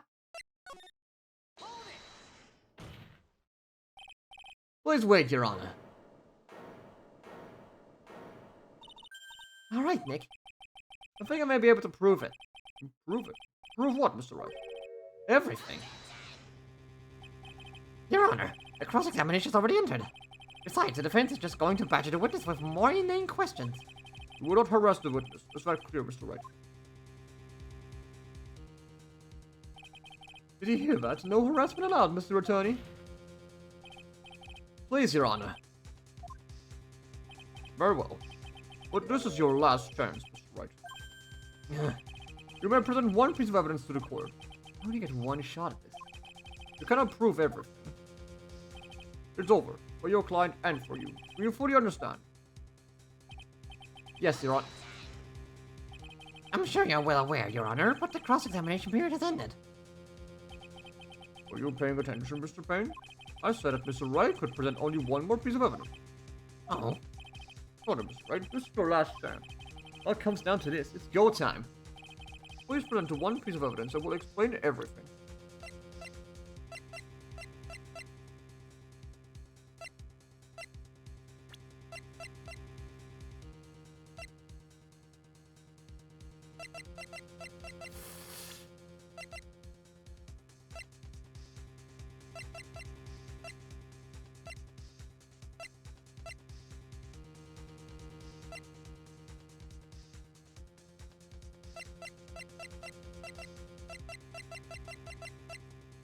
I mean, my card's still open, but I'm not sure what to do with it. Oh god, I lose 3 bars on this one? What the fuck? Oh god.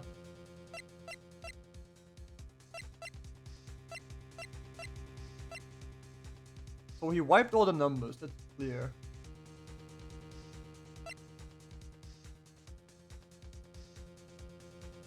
That is my own card, but the thing is, why bother?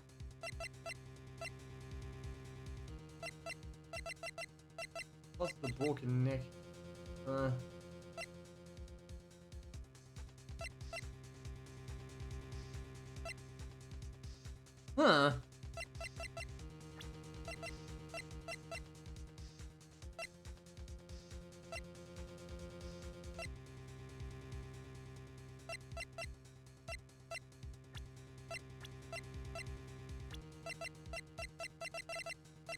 I mean, I guess I could take a shot in the dark and just put out my number.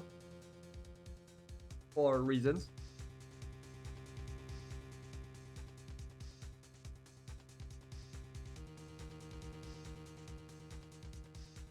Okay.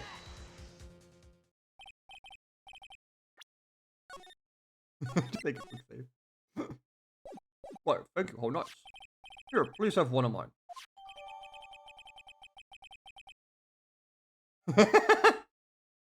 What? Wait, what am I doing? Isn't it time to be exchanging business cards? Your Honor, there's something very important about that card, and that is...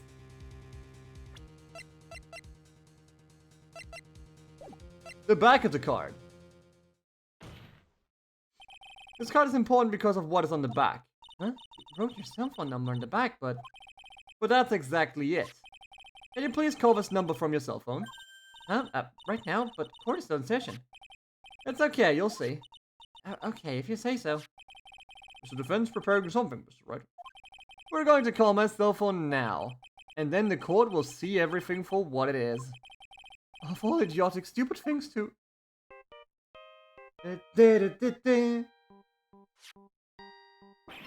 Ah! What? Why is my phone? Oh, he stole my fucking phone, right? And what is with the stupid sounding ringtone? Mr. Wellington! Oh! How strange. Could almost swear that you're holding my phone. You're... Ah! No, no, no, no, no, no, no, no. It can't. By the way, before I forget, thank you very much for the lump on my head this morning. Huh. I don't think I need to explain any further, except to say... when you went to retrieve your cell phone, you mistakenly took the wrong one.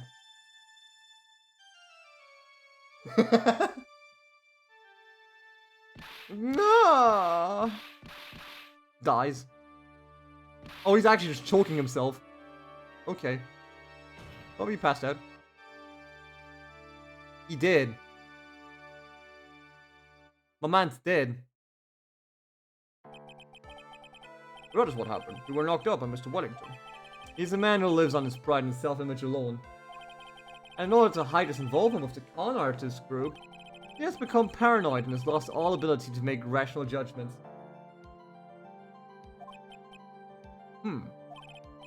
Then, Mr. Wright, the phone you're holding. It's Mr. Wellington's, naturally. Speaking of that man, how is he, Mr. Payne? He was arrested in this particular way, Your Honor. Very well. Now then, this court finds the defendant, Maggie Bird.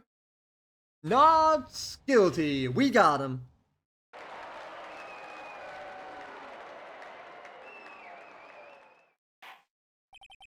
That is all. This court is adjourned. We got him, gamers.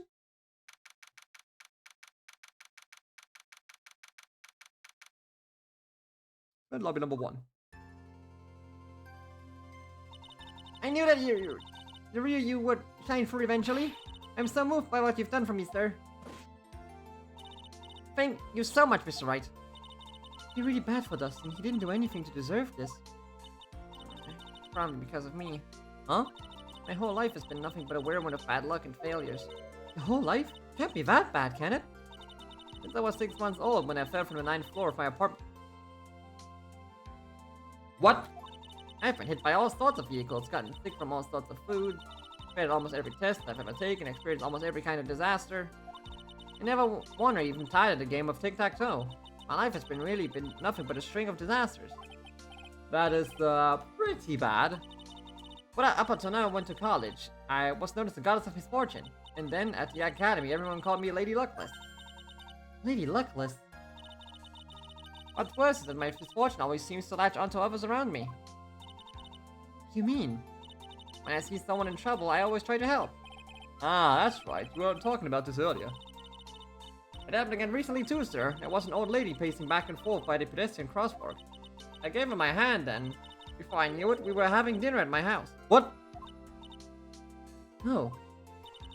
I'm sure Dustin's gone because of me. That's not true. Like math didn't even have any sort of special meaning. Losing tic-tac-toe is mathematically impossible if you make the right moves. Yeah, but then you have to start, right? What if both use the optimal strat?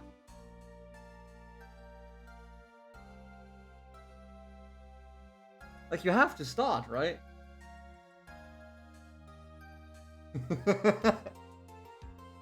Draw every time? Fair. Fair. Much as a present to say thanks to my for covering one of my night shifts. Oh, I see. Everything is all my fault. That's death, your hand being all messed up. Well, I don't think my head is all that messed up yet. I'm going to find a new life for myself starting now. The next time we meet, I'm sure I'll have fun. A whole ocean's worth of good luck by then, sir. Yeah, after all, the goddess of misfortune is only a name. You bet. I'm gonna make it. I promise. Next time we meet, I'll only be an unlucky person instead of a goddess. Yeah, that's the spirit. I'm right, Maya. I should get going. Okay, good luck to you. Thanks. You take care of yourselves too. Bye. What a horrible day. I've got my memory back, but things are still a little fuzzy. But you're okay, and that's what counts. You really had me worried. Come on, let's go back to the office. I'm afraid to ask, but here goes. So, this might sound bad, but, who are you? What? I thought you said you got your memory back. At that moment, everything really did come back to me. Detective Gumshoe, he's someone I've had clashes with in the past during certain cases, but he's also been a good ally during others. The judge, he's a lovable, kind old man who is easily swayed by other people's opinions, but in the end, he always comes up with the right verdict. This person, I haven't got a clue. He seems to know me, but maybe he's mistaken me for someone else. And this girl, Maya. You finally remembered. This is Maya Fey, my assistant. That's right. I have so many unforgettable memories about her. For example... Tonique, what's wrong? You keep staring at me? Don't tell me you've missed me. Well, yeah, I suppose I have. I feel like I haven't seen you in ages. Huh? Well, I'm back now. So it's time for us to create new memories together. Alright, sounds good. Well, the phone numbers on the phone were erased by Mr. Wellington. I guess I have to start over from the very beginning. Come on, Nick. Let's get to our usual burger joint. Okay, okay. Actually, it hasn't even been that long since she came back into my life. And that story began on one rainy afternoon 2 months ago. Episode 1 end. Reunion and turnabout. Who's that kid?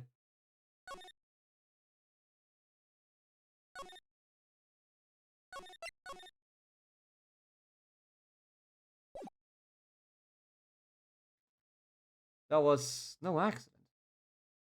Oh shit. Sleeping pills? Huh? I was murdered by that person. Ah, that sounds nasty. That sounded nasty. What the fuck? That's why I took my revenge. It's only fair. Isn't it? Isn't it? In it? In it?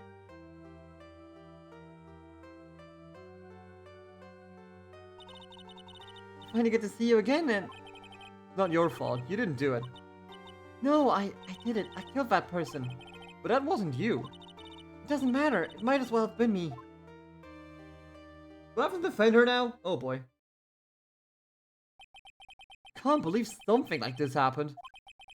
The events of that gloomy rainy afternoon that started this whole mess keep playing through my mind.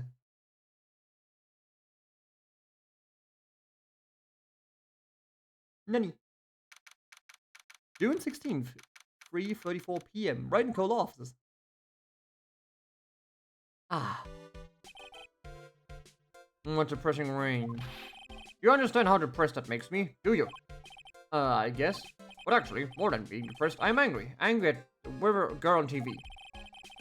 I think our little rainy spell will take a break with her day in the sun. It's what that girl said. I'd stake my life on it. Well, it's the weather. But that's why I didn't bother to bring an umbrella today. That nerve, calling herself a weather girl. She's going to hear about my $1,500 suit. About your case. Unless you're planning on suing the weather girl. I'm sorry. I thought that before we got down to business, we could have some friendly chatter. My name is Dr. Turner Gray. I'm a surgeon. I'm a surgeon. I'm a surgeon. Remind me never to end up under his knife. I'm here today because of this incident. I practice at a great surgical clinic. 14 inpatients lose their lives. What the fuck? Oh, you're the doctorate? Really quite upsetting. Did you hear me? Upsetting! Yes, I heard you. I agree, it's quite upsetting, Dr. Gray. The one that screwed up was that nurse. It was her that got the medications mixed up and killed these 14 patients. And yet, now listen good, and yet, that nurse had the nerve to go and die before admitting to her wrongdoing. She didn't even offer any sort of explanation to me. That's more than a dozen, yep. And this is the kicker. She up and has herself a grand old accident and crashes her car. Smash! Crunch! Instantly transforming her car into the accordion model.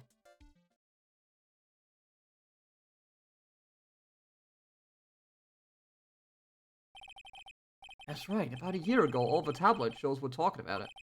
14 victims of medical malpractice and the nurse's mysterious fatal accident. There were rumors that Dr. Great actually caused the crash. People said it was to forever hide the person responsible for the malpractice incident.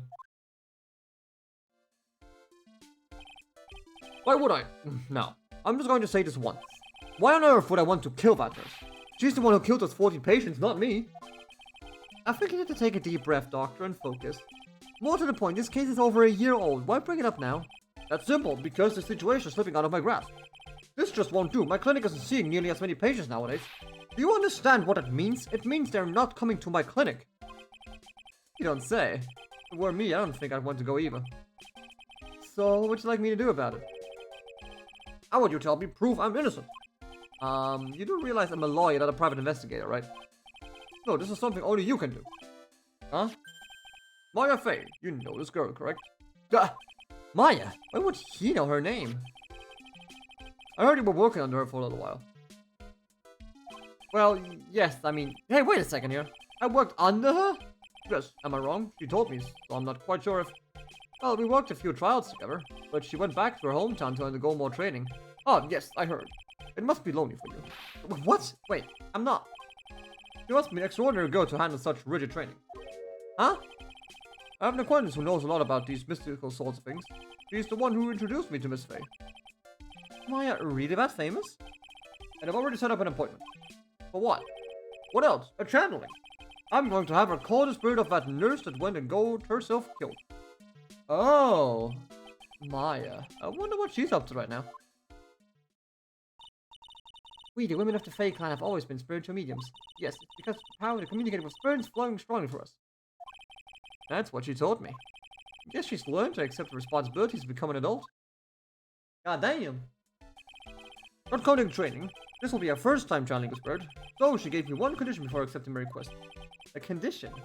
The condition is you, Mr. Wright. She said she wouldn't do the channeling without first seeing you again. Me? And that is why I've searched you out.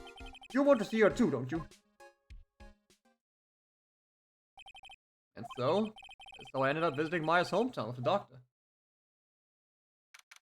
June 19th, 1:24 p.m. Kurain Village. This is Kurain Village, Maya's hometown. Huh. Why, hello there. Huh. Why not, little kid, Earl? Wait up, Bernie! Huh? Someone else is coming this way. Nick! Maya, how are you? It's good to see you again. Wow! I didn't think you'd already show up. It's not that big a deal. You made it sound like you were so far away. Well, maybe I exaggerated. Just a little. It was only 2 hours by train. If I had known you were this close, I'd have visited more. No, you're not allowed. I already decided, you know. Until I become an adult, I have to work hard and be strong by myself. Oh, yeah, well. Anyway, congratulations. I'm glad your training's going well for you.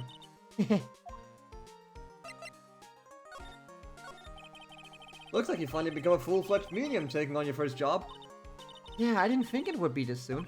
But this case, do you know the messy story behind it? Behold the power of the Maya Intelligence Network. Let's see, 40 people died because of malpractice on Dr. Gray's part, right?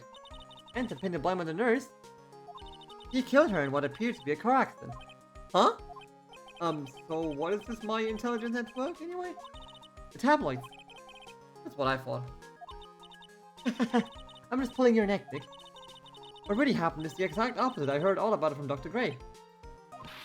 Oh, come on, Nick. I wouldn't take a crazy killer as a client. That's too scary even for me. Yeah, I guess so.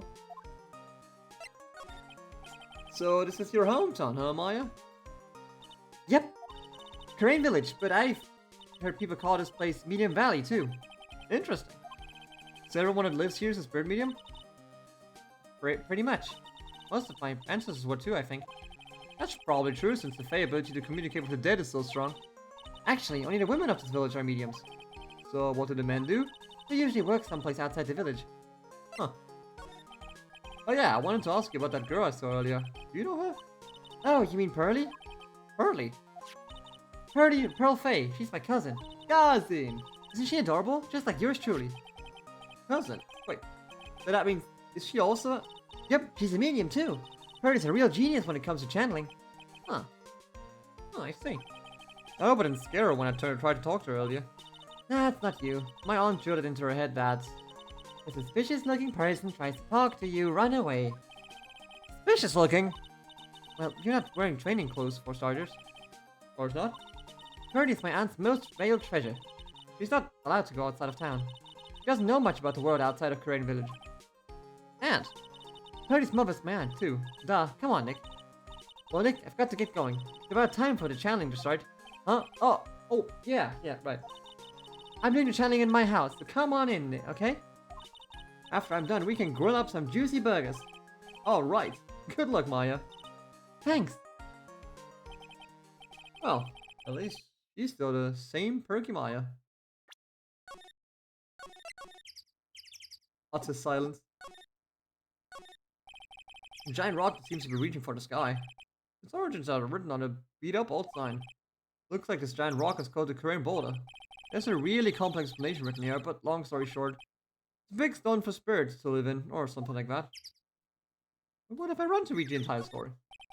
The old bus stop, it says Korean village on the signpost. The buses seem incredibly inconvenient since they only come 3 times a day. 3 times a day? Fucking hell. It's an old style phone booth. I can't say it fits in with this area too well. The cell phone doesn't get reception up here, so who knows? I may need it later. Rustic. Thatched roofed houses, where the other villagers live on the line on the street. And nowhere near as large or as nice as the manor in front of me. It's kind of odd that I don't see any kind of other villagers walking around though. The biggest, most elegant of the buildings I could see from here. This is Fey Manor, the place Maya calls home. It's easy to be overwhelmed by its presence. God damn.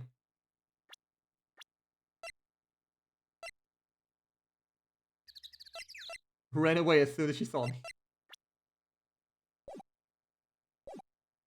Well, in we go. The meditation room. Oh, Mr. Wright, I'm so glad you showed. Some nice weather we're having today, aren't you happy? No, not at all. That stupid weather girl made the wrong call again. It will rain cats and dogs today, she said with a straight face. I can't believe they're allowed such misguided reports on the public airways. Looks like talking about the weather with this guy is just asking for punishment. But anyway, this is a splendid manor. No argument there. It's hard to believe it is Maya's house, though. I was given a guide map to this building. Here, Mr. Wright, I have a copy for you too. Ooh. Partial.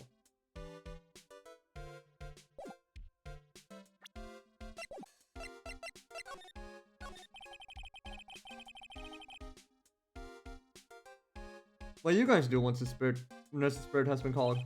Isn't obvious. I'm going to have her write a signed confession. That's not how ghost works, bro. A signed confession? Yes, confession. Pay attention. I'll have her write this. 1 year ago, on May 2nd, 14 patients died due to my negligence. And then, on May 24th, I fell asleep at the wheel and died in a car accident due to my further negligence. I'm sorry and I apologize for being negligent. That's what I have her write. With a confession, the rain falling on my soul can finally stop. Oh, I see. So, how did you hear about Maya Fey? I heard about her from an acquaintance, a girl studying the occult at the college. The girl introduced me to this village. This is the home of the Crane School of Channeling. The home, huh? And Miss Maya is the daughter of the master right here. Master? Anyway, you see that door? That's the room where people and spirits meet. Miss Maya's aunt is in there right now. Would you care to meet her?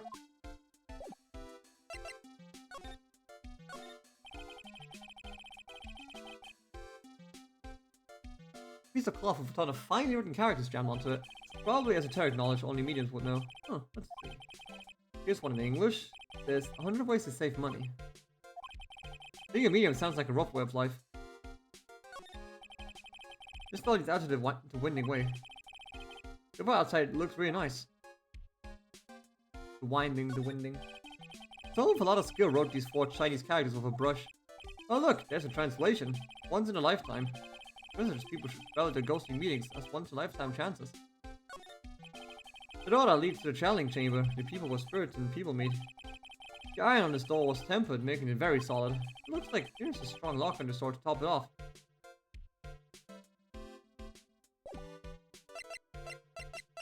Well, actually, let me check this web first. Wow, this garden is really breathtaking. Someone put a lot of love into it.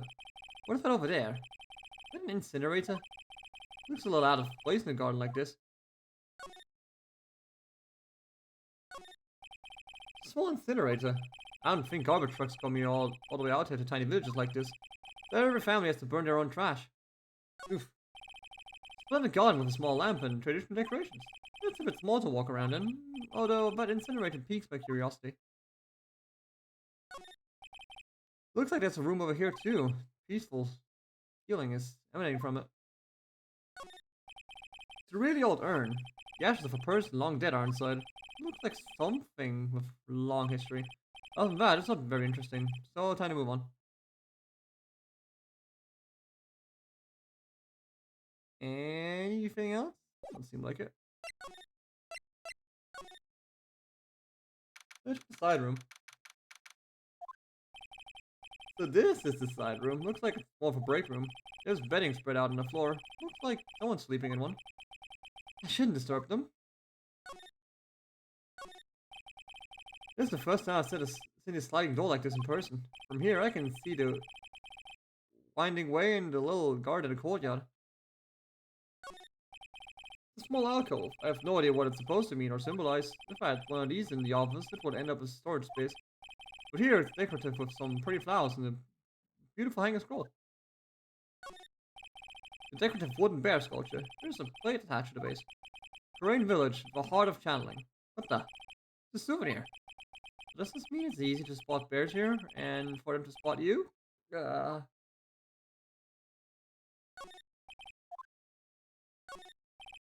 a bedding spread out on the floor. Is that someone sleeping in one over there? She's probably an exhausted medium taking a break and catching some Z's. If I wake her up, she might be grumpy and throw a spell on me. It's probably a good idea to not disturb her sleep. Probably. Yeah, get out of here. That.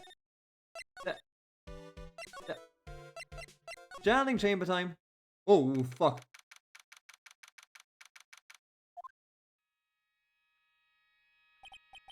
Well, this is a strange atmosphere in here. These flickering lights. I guess they're candles. Good sir, who might you be? My name is Phoenix Wright. Oh, you must be that good sir. Good sir? You're talking about me? You are a lawyer, are you not, good sir? I've heard much about you from Mystic Maya. Is that so? Mystic Maya? I'm Mystic Maya's aunt, Morgan Fay. Nice to meet you. I have wanted to speak with you about a certain incident, good sir. It would seem that perhaps you ask too much of Mystic Maya in performing your duties. Most unbecoming, I'm afraid. Huh? Don't tell me you have already forgotten. That was not for Mystic Maya and her assistants. You will surely not have one.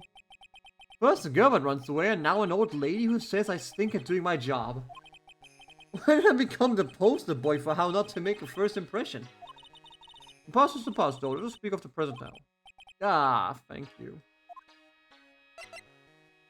Let me check out the place first. This folding screen is really showing its age. All of its edges are a bit tattered. Lettering is fading too. I think I recognize a few of the characters in here. Urain. I'm pretty sure that's what it says. Maybe I'll ask Maya about it later. I guess this is an altar. Whatever it is, it feels very important. Mirror-like object with a cloudy reflective surface. And some branches of a sacred tree have been set in a predetermined arrangement. Good sir, I wonder if you would please not touch the sacred objects. Those objects are being offered to the spirits. If you were to touch them, good sir, they would become cursed. Yes, cursed. She really didn't have to talk down to me. I'm not that much of an idiot. Really? Are we not? The meditation room is on the other side of this very heavy looking door. There's a giant iron lock where the handle is. Feels like a curtain that separates the normal world from the spirit one. That's because it is. This is where the medium sits, I assume. There are 4 panels off the flooring. The straw on the flooring feels a little damp, probably from the humidity in the air. Anything else? Nope. Alright. So why do you add Mystic to Maya's name? Isn't that a little strange? Good sir. Yes? How dare you be so rude and disrespectful towards Mystic Maya? I'm sorry. She must be addressed by a proper title, good sir. You must call her Mystic Maya. So, about Mystic Maya, it is the blood. Excuse me? Blood. Mystic Maya carries the blood of the Master, and in actuality, she's the only one remaining. Only one remaining? What's that supposed to mean? Mystic Maya is the last of the rightful heirs of the Korean channeling technique. Okay, then where do you stand? It is a little more complicated. Although a woman of the Fake clan, I am merely a member of the Branch family. Branch family? What's that? It is as it sounds. For a member of the Branch family, no matter her spiritual power, she can never become the master of the Korean school. So, how strong are you? It is a shame, however, I will admit. I couldn't even begin to compare the lowliness of my power to the Masters. So that's how it is. So today's channeling will be a first. Yes, good sir. Because the spirit of a person who dies in a traffic accident is usually very strong, it's usually easy to call that person to our world. Traffic accident, indeed. The channeling will take place here in this channeling chamber, good sir. As you can see, I am in the process of preparing. So, this room is the channeling chamber? The place where a spirit medium speaks with those who have departed. I don't suppose you'd mind. I don't suppose you'd mind if we observe the session. Don't even think of such nonsense. Only the medium and the client may enter here. Oh. The secret of the crane techniques cannot be seen by just anybody. That never stopped Maya from doing it in front of me before. It is also for your safety, good sir, if something were to go wrong. That is why, while channeling is being performed, the heavy doors are securely locked. Oh, that's what a lock is for. Oh, yes. I wonder if you have yet to meet Pearl, good sir. Pearl? She is an adorable, angelic young girl. Oh. That is my daughter. Now then, what was we about to say? What a cute daughter you have. Haha. A pure heart that knows not of the evils in this world is a powerful thing, good sir. Please refrain from affiliating with her request. Well, it's not like I had the chance to anyway. I must insist and stress that you do not let it go. Okay, I get it. Up, out we go. Wait, what?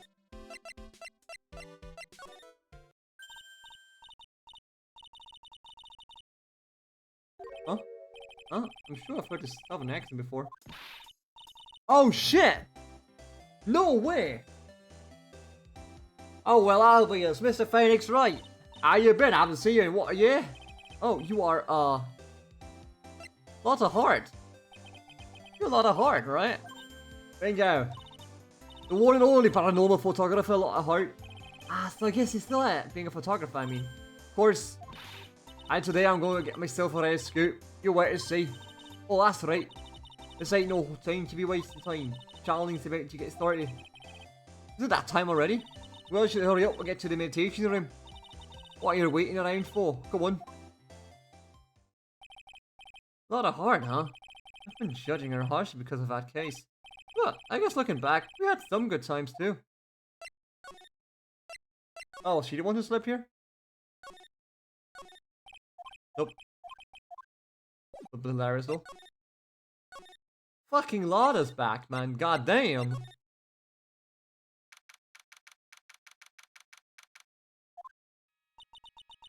We will now begin the channeling. Mystic Maya and her honored guest, please proceed into the channeling chamber. What is it? I can finally swat out those pesky flies once and for all. You hear me? They won't be able to say a single bad thing about me after this. You would love to hear them apologize, wouldn't you? Wouldn't you, Mr. Wright? Me? Oh. Yeah, sure would. Mystic Maya, do you have the channeling chamber key? Yep, right here. That is most satisfactory. That key is one of a kind, so please take care of it well. You'll be fine, Aunt Morgan. I won't lose it, trust me. She will. Okay, Dr. Gray, let's get this started. Finally, let's go.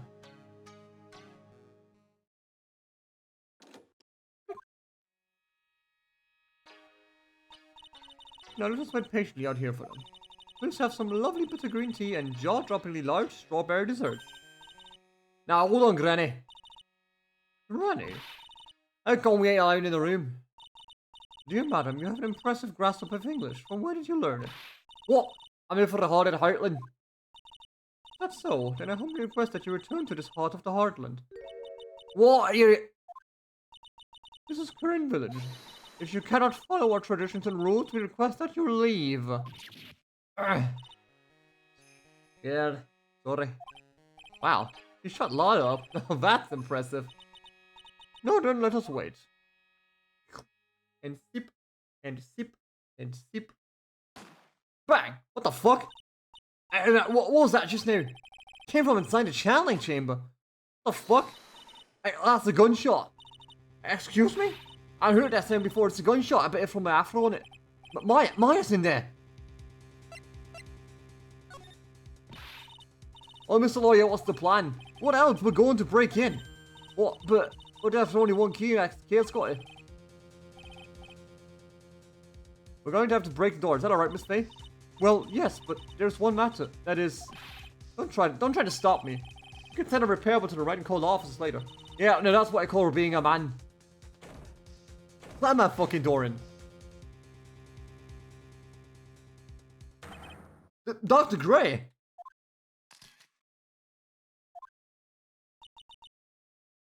I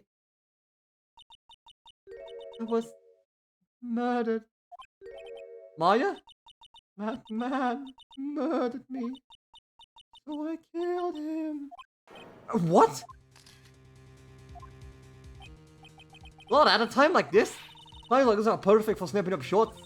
Well, anyway, what's going on in here? This gal, is she Maya? Away from there. Please take this area to me. Go quickly and inform the police. But, hurry before there are more victims here. Well, let's go city boy Alicia to the granny. The spirit overtook Maya's body and shot the fucking cunt. Da, da, da, da, da, da, da, da. Never fuck with ghosts, cause they will fuck up everyone. Da, da, da, da. Yeah! My cell phone doesn't get reception way out here. So I ended up using the phone booth to call the police. It took him an hour. And they're on their way. That's good. Glory, I saw a genuine mysterious phenomenon. She seems really on edge because of all this. Not that I blame her. I'm scared to death by what's going on. Hey, mister. That gal, Maya, she was the one that pulled the trigger, was she?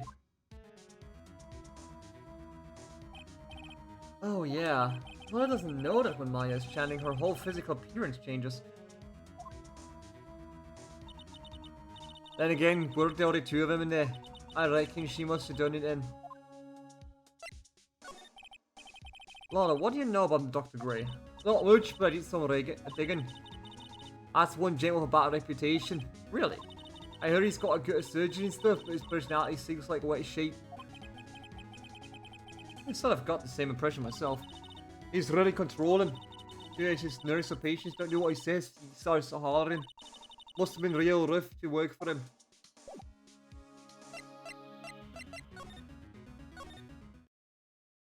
Oh, back we go. Ah, Mr. Wright. Miss Faye, how's, Mystic Maya? She has returned to this world. The spirit severing technique was successful. Let me see her, please. She is still unconscious. I humbly request that you wait outside for her recovery. I guess I just have to wait. Police are here. Sorry to keep you waiting. Huh? You again? What are you doing all the way out here, Detective Gumshoe? It's actually kind of funny. I was in the area for a business trip, pal. Well, time to check out the crime scene. I'll have to question everyone here later on. So just sit tight, alright? Why is he grinning at me? Can I show you to the crime scene, Mr. Detective Gumshoe? My name isn't Jim's. Who would have went to the channeling chamber? I guess all I can do for now is see what everyone else has to say.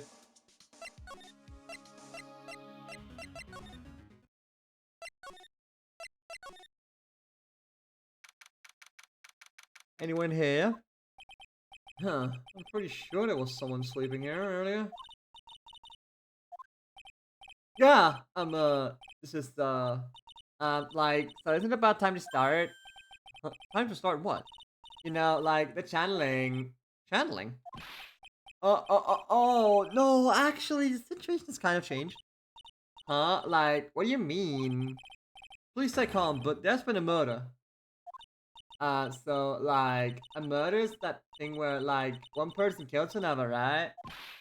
Yes, the person has killed another person.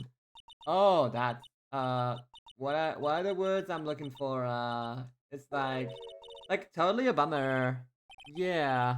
For all that effort, that's all she had to say. Oh, I'm sorry, I forgot to, like, introduce myself. My name is Eeny Miny.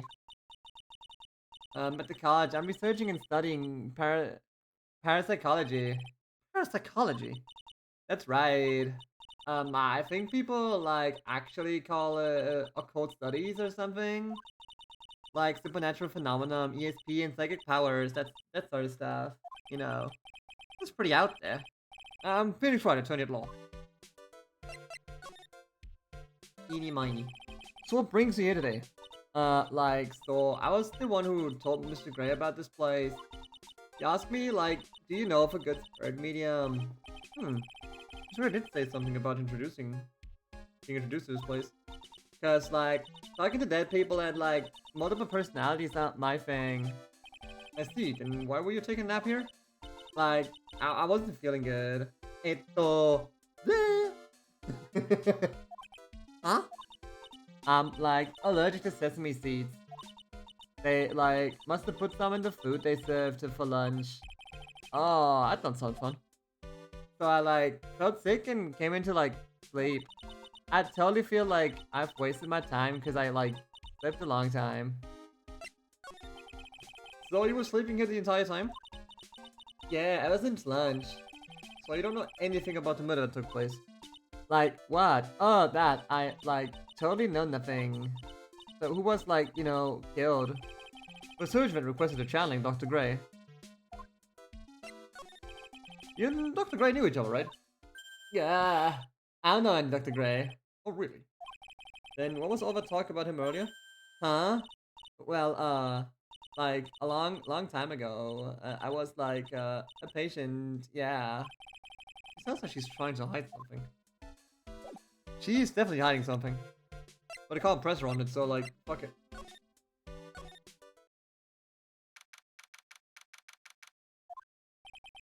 There's no one here, as usual. Ah! Hey, how are you? You're Pearl, right? Huh, fine as ever. Huh? Well, Jess has got in her hand. I've seen this somewhere before.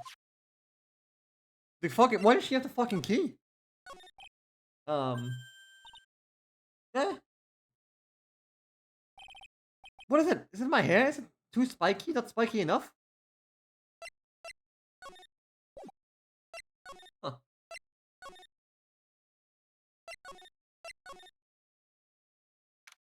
Let's check out the chamber.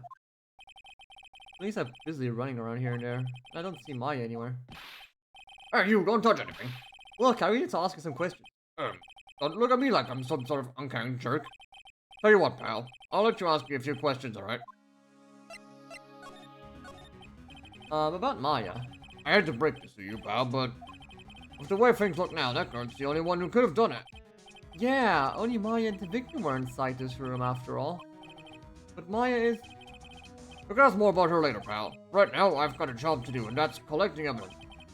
Detective Gumshoe looks like a real professional. And yet, something about his expression still looks the same. So, Dr. Gray was shot with a gun, huh? He was shot in the forehead. But he was also stabbed in the chest with a knife. Huh? Objection, yo, Dom, what's up? A knife? Basically, the Vic was first stabbed and then he was shot. But we heard 2 gunshots, didn't we? But we heard 2 gunshots, didn't we?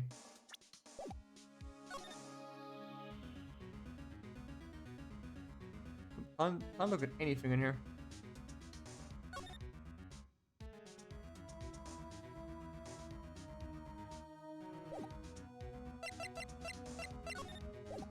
Got it again.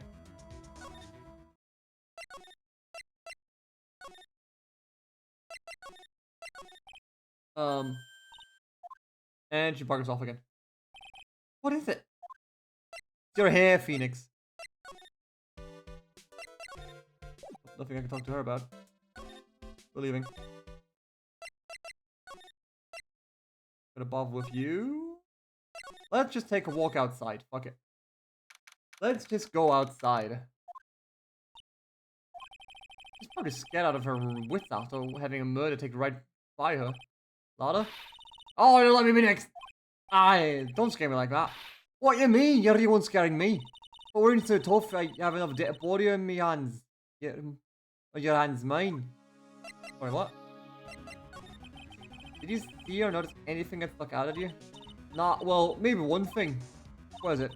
Turns out my poor stomach's not good at handling this kind of thing. What? Curses and ghosts and stuff getting back at you. This is too much, you'll say. What's too much? Being a local photographer. That's some scary stuff, so I think I'm gonna try being a celebrity photographer now. But not the fun, it's more within your reach from now on. More glamour, let's go. What's up? Oh yeah. What is it? Took some hot pictures earlier. Huh? Remember, I took some pictures of the murder scene inside. Ah, she did, 2 even.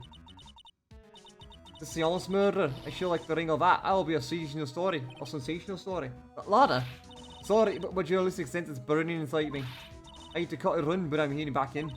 I'll beat these cops to the scoop of the century.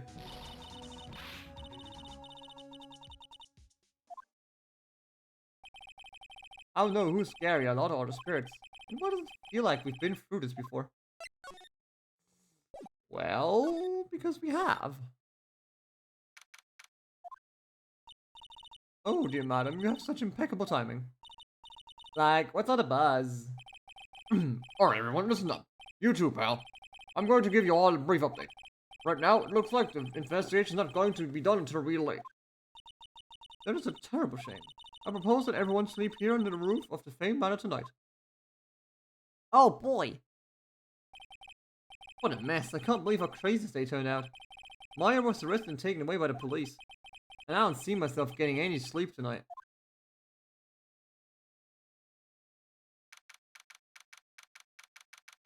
Huh. 8 AM. Good morning. I guess I was nodded off at some point. I hope Maya's okay. I should hurry and get to the detention center ASAP. Detention center, visitor's room. Nick, Maya, what am I going to do? I never imagined I would turn out like this. Calm down, Maya. Take deep breaths. Come to think of it, the first time I met her, it all started right here in this detention center. I finally get to see you again, and it's not your fault. You didn't do it. No, I didn't. I killed that person, but that wasn't you. It doesn't matter. It might as well have been me. I was too weak, and I couldn't control the spirit's power, so I don't want to bring up the case quite yet, but you'd have to be nice to me. I understand. Say the master or something at the current school of channeling. Actually, my mother is for now, but since that title is passed from mother to daughter, I guess I will be someday. But many people think that channeling isn't real and that it's all just an act. You believe in us, don't you? Yeah, because I've seen it with my own eyes. When Maya's channeling a spirit. Not only her voice, but her whole physical appearance changes. It's a supernatural phenomenon that occurs every time.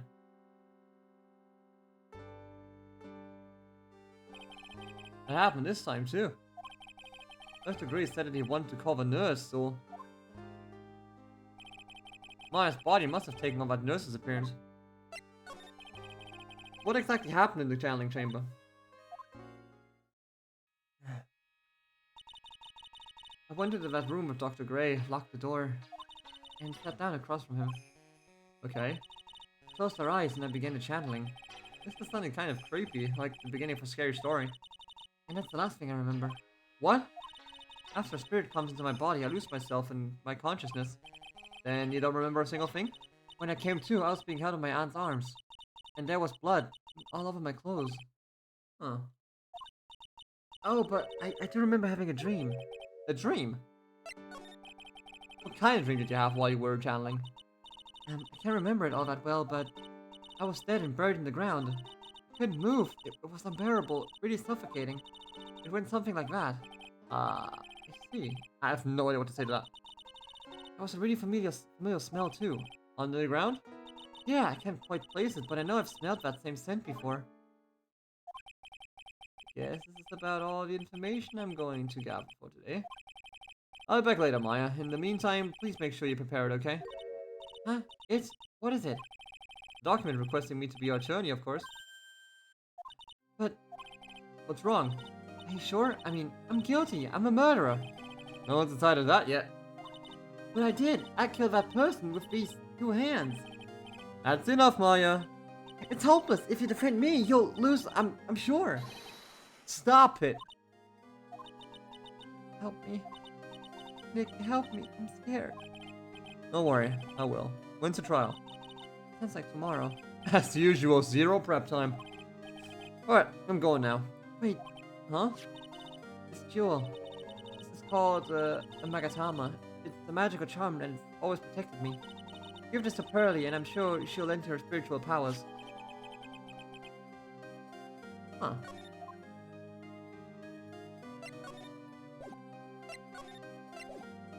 Well, back to the village we go. 2 hours later. I have to save Maya no matter what. It's her life on the line. Wonder what happened in that room yesterday.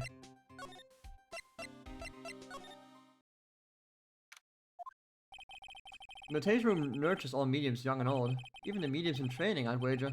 Well, it's pretty deserted today. Probably because of the murder yesterday.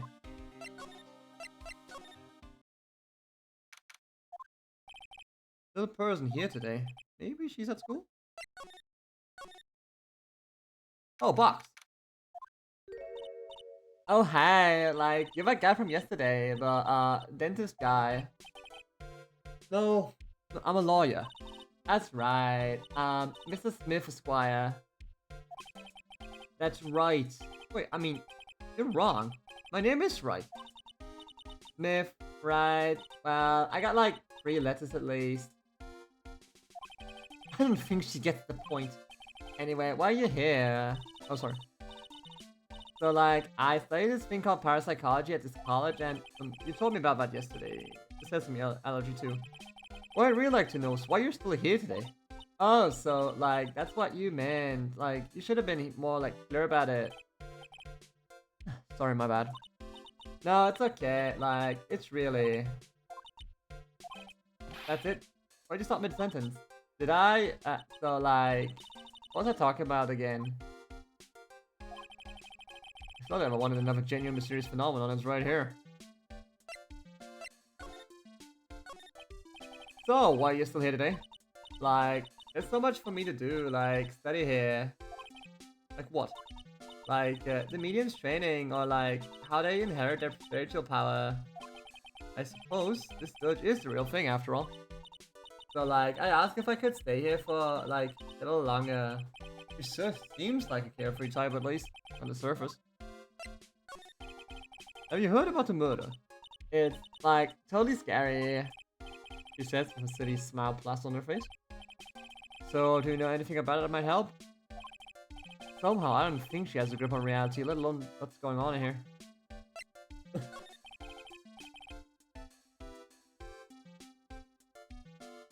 About the victim, Dr. Gray.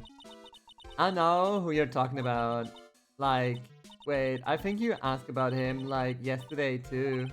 That's right. Her reaction yesterday, as I asked, was very mysterious. Yeah, she freaked the fuck out. She freaked the fuck out. Apparently she was a patient. Okay, she's definitely hiding something from me. Like, is something wrong? No, you know what? You keep having your little dance. I'll skedaddle. How's it looking in here?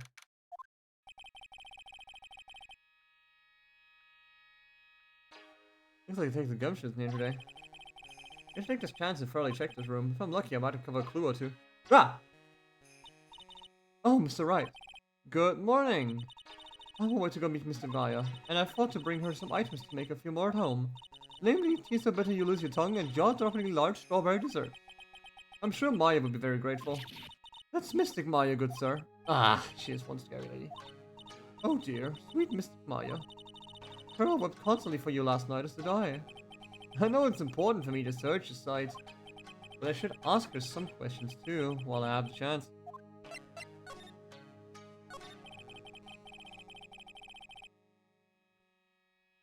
I would like to ask you a few questions about what happened yesterday. Do you mean that awful tragedy? Yes, unfortunately. That man murdered me, so I killed him.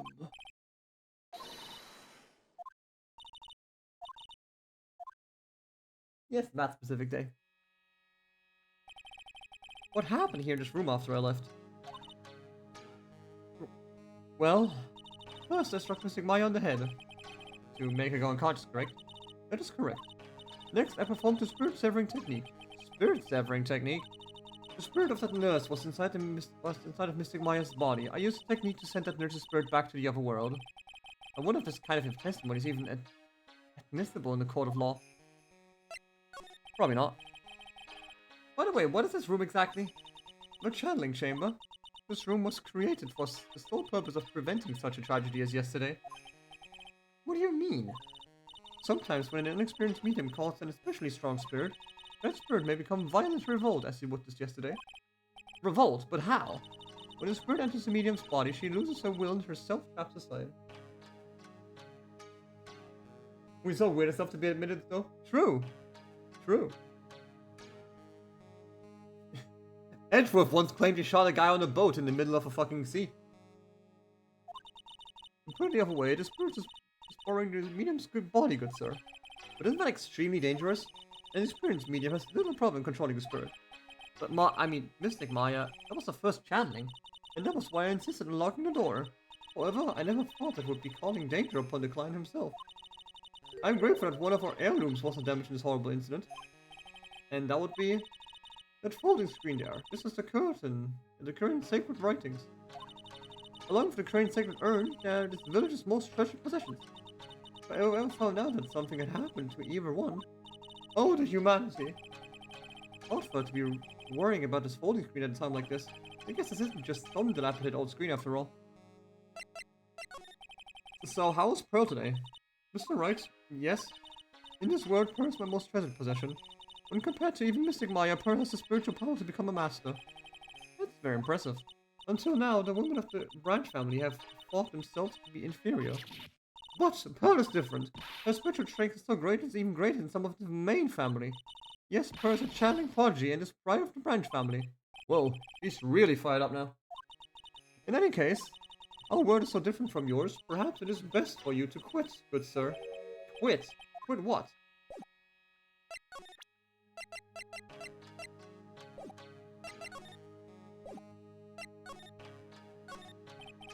Beautiful and expensive folding screen also looks a little old. There seems to be some sort of sacred text written on it, but I can't read it. Is this? It's the hole! Look, it's been made by... It's been made by a bullet? Why is the bullet hole so low on the fucking floor? Well, I don't believe it's time for me to take my leave. Alright, please tell Maya I said hi. What was that? Mystic Maya? I will tell her.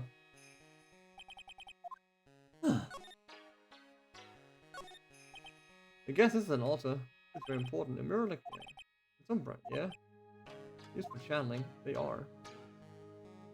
Where's the so-called sacred urn, though? That's the blood. This is where the medium sits, I assume. There are 4 pans on this floor. Yeah. My eyes keep getting drawn to the pool of blood in the center here.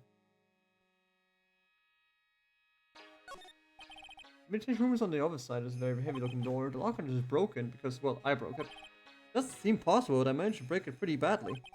When we want to do something bad enough, people can do the most amazing things. Like bust open the biggest fucking door.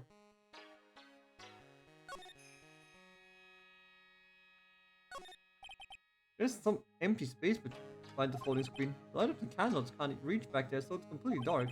I hope no one is hiding back there. Unless someone is hiding back there.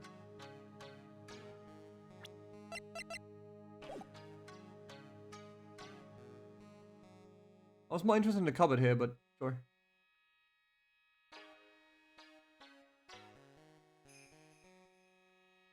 Can we move the folding screen? No. Damn it. Up, out we go.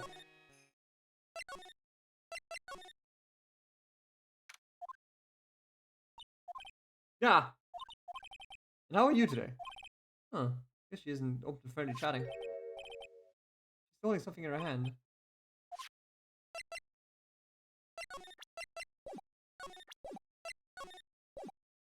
Hey, so you wanna like... Oh yeah, Maya said to give this to you. What? Ah, I'm in trouble now. More can see us like this, I'll be the next one they're channeling. That's Mystic Maya's. Huh? She actually spoke. Who are you? I'm Phoenix Wright. I work with Maya. You work with Mystic Maya? You're Mr. Nick, right? Excuse me? I bet I know who she picked Nick up from. I know who you are. You're Mystic Maya's special someone. No! What? So then, of course, you're going to help Mystic Maya, aren't you? That's what you're going to do, right? Well, yeah, I will. Oh wow, it's like a beautiful fairy tale. An earnest look shining brightly in your eyes. Must be true love. What? Why am I being pointed to a bright red lobster by this little kid? I'm so jealous of Mystic Maya. Get it everything figure out before the adults.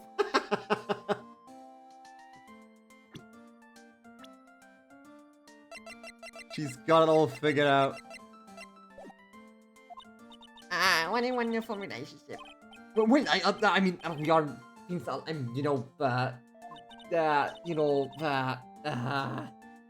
that. I'm married to Edgeworth. I can tell you're a good person. Alright, Mr. Nick. I may be small, but I'm going to help you in any way I can. Mint. Pearl, are you friends with Maya? I feel very grateful to be friends with her. She's so great. I want to be like Mystic Maya when I grow up. I really look up to her. Well, I had no idea Maya was so revered. Usually when people don't use Mystic Maya's title, I get mad. Oh, sorry. But if it's you, Mr. Nick, then it's okay. Because you're special to her. Where in the world did you get an idea like that? By the way, this may be rude, but which channeling school are you from? Which channeling school? Yes, for example, I studied the crane technique. I get it. No. I'm a lawyer. A lawyer. A lawyer? Yep. Is that related to spirit mediums anyway? None that I know of. Wait, are you telling me you don't know what a lawyer is? I'm sorry, but I have no idea. Well, I did say Pearl doesn't know much about the outside world. So, what's that you got there, Pearl? Oh, this? I found it yesterday. Huh. If you want it, I can give it to you. Yes, actually. Alright, well, if you really want to give it to me. You look like a child at a toy store, Mr. Nick. It only speaks in a refined manner, but laughs in one too. Someone stole the key from Maya and didn't lock the fucking door. Mr. Nick? Yes, Pearl? I can call you that, right? You're too cute to just call you Pearl. Wow, Phoenix. Sure, Mr. Nick. Are you sure it's okay for me to have this Magatama? Yeah, it's okay. I was told to give it to you. But I can't accept something like this. All I really should do is charge this Magatama with spiritual energy. Spiritual energy?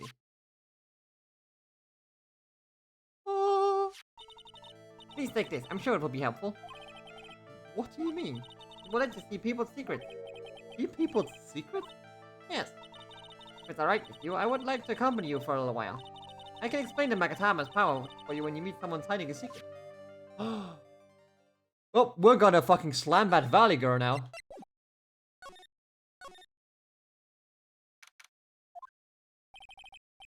Hello again, we seem to be seeing a lot of each other today.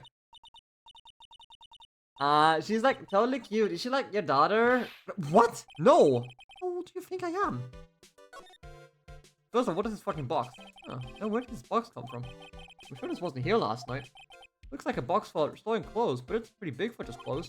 Mostly empty, but a few folded pieces of channeling costumes sit at the bottom.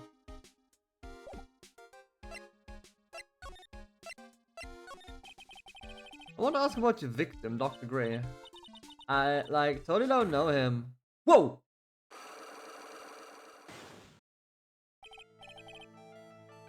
What is that? You can see it, can't you, Mr. Nick? You can see the lock on that person's heart. What? It's the power of the Magatama. Only you can see the Cyclops, Mr. Nick. Cyclops, huh? The more someone wants to hide your secret, the more locks you'll see. Magical lie detector, literally. If it's only one, I think you can easily unlock it. Unlock? But how? With argumentation bullets! Oh wait, no, that was Danganronpa, hang on. This is Mystic Maya's Magatama on this person. And let's remove the lock. I have no idea what she's talking about, but guess I have to give it a try. You must be careful though, Mr. Nick. If you make a mistake, it will hurt you. If you don't think you have the proof you need, you must have the courage to stop. Well, I've got to start somewhere. Let's give the Cyclops thing a try. I'm going to ask you again, did you know Mr. Gray?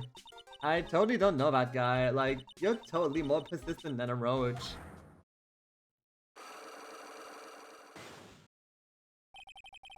You're just hiding something, I'm sure of it. Guess I have no choice but to remove this lock. Alright, so first I have to use Maya's Magatama.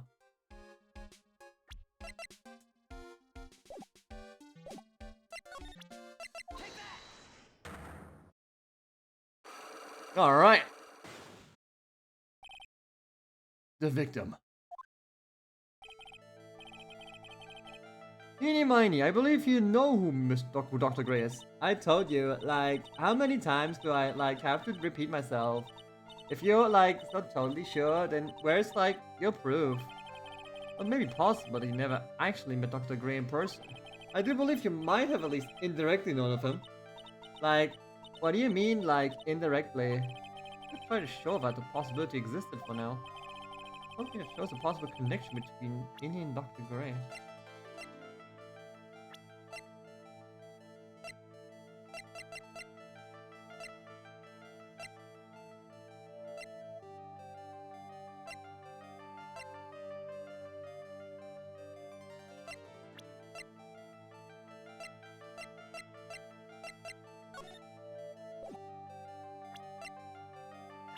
Okay, what would that be though?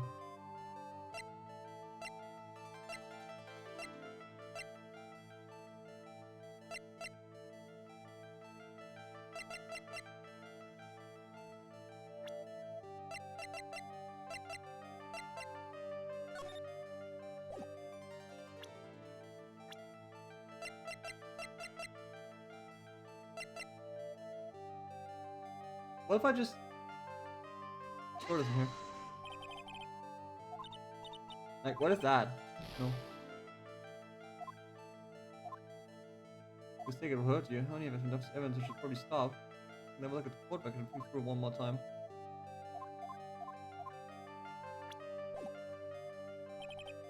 I don't think I have enough evidence yet. Huh. Okay, let's see. Like, I had a really good nap and like, I was thinking of leaving it like this, so it's like, all it's set for the night. Okay. Gotta find the connection here. Isn't it cute? I like totally bought that. Oh, so it's yours, huh? Yeah, so like, this village is really famous for like channeling and bears. Huh, wait, famous for bears? But it's like, okay, if you ever like see a bear, you just play dead and they like leave you alone. Is that right? Yeah, cause like, fighting back is totally of no use. And she ever actually tried to fight one. Also, don't play dead. Don't actually play dead. Cause I think they like, just like flare you around and shit.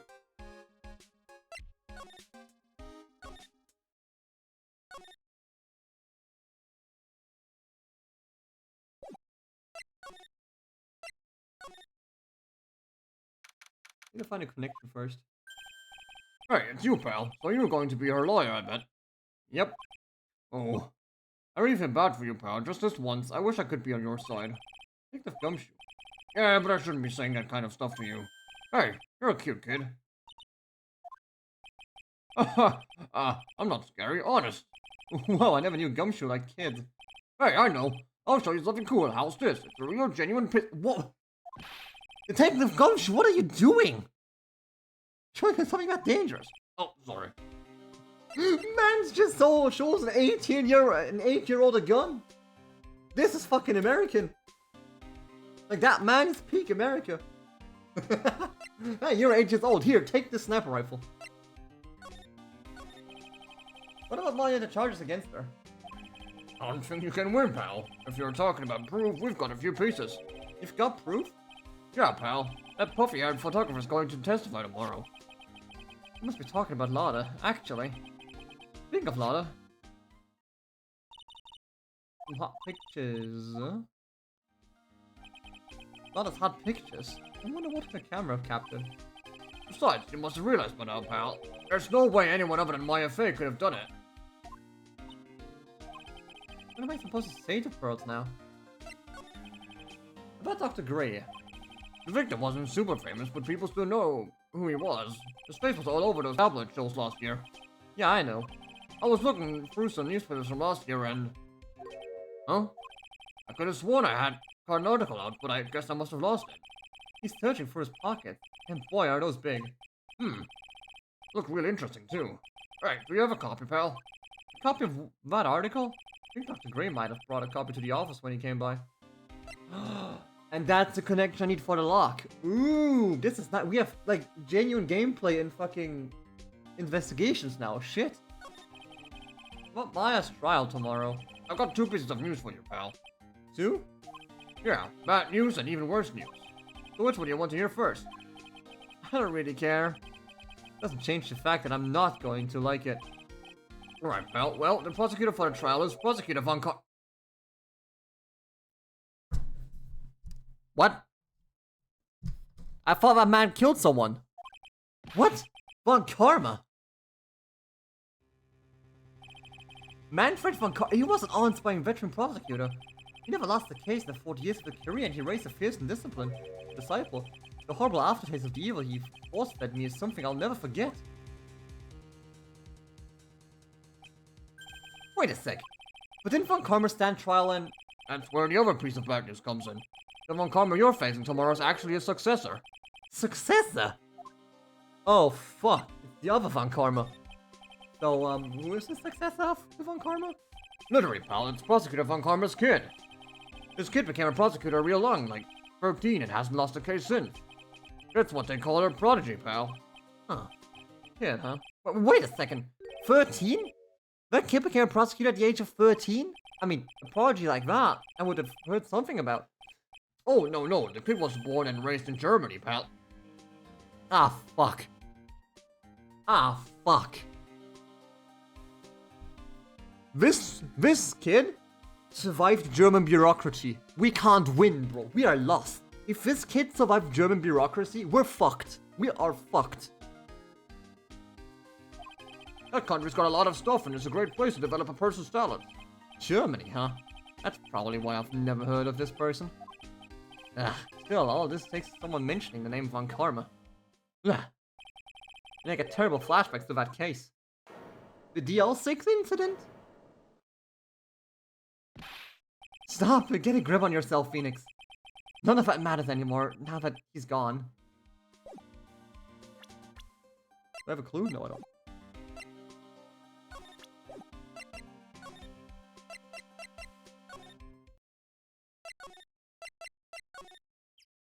Go back to my office. Phew, feels like I've been gone forever. Oh, it's only been 1 day. Oh, that's right. Where's that newspaper Dr. Gray brought to the other day? Right there. Ah, there it is, right on top of my desk. This is the only thing he left behind that's going to be of any help. Ha!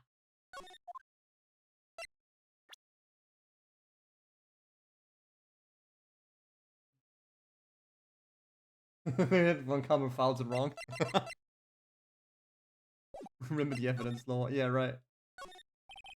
Charlie, what a decorative plant. The memento of my boss, Mia, who passed away. The rest of the room may be in shambles, but I always manage to care for this little fella. Giant building just outside the window. The Gatewater Hotel, a high-class luxury hotel. Until recently, it had been a normal business-class hotel. Until the murder. Also, the TV action hero, the Steel Samurai. Maya stuck it up there right before she left. I wouldn't say that the Steel Samurai and an attorney's office are a good match, but Maya threatened to curse me with some magic spell, so I guess you can say. My desk. I keep it neat for those rare occasions where I actually have to a client in the office. Difficultly looking legal books and stand in my formidable row, they mock me. Actually, I've neglected them for so long, a layer of dust has started to form. One of these days, I should try to build up the courage to read one, I guess.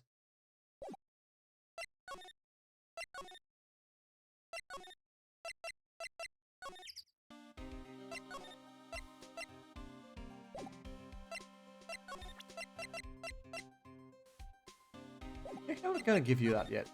I have something to do with this. Give me just a moment, my dude. Hi!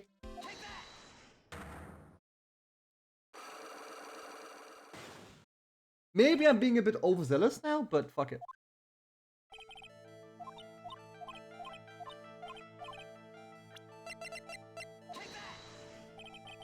Here's your proof. Okay, yeah, I was a bit overzealous, never mind. Should've given it to Gumshoe first. Whoopsie. Whoopsie-doo.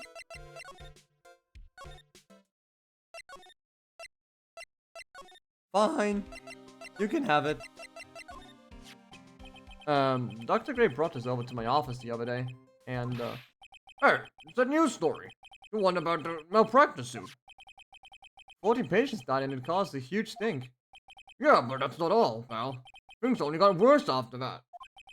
You mean the car accident their nurse died in? Oh, here we go. I brought my own clipping with me today. Here, pal. This is for you. Alright, thanks.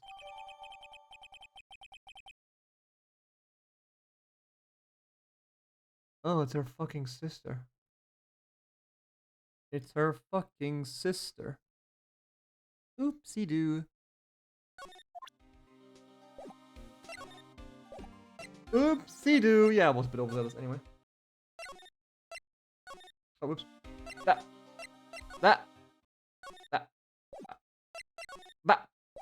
Menuing, please. Thank you. Okay, so once more for the money.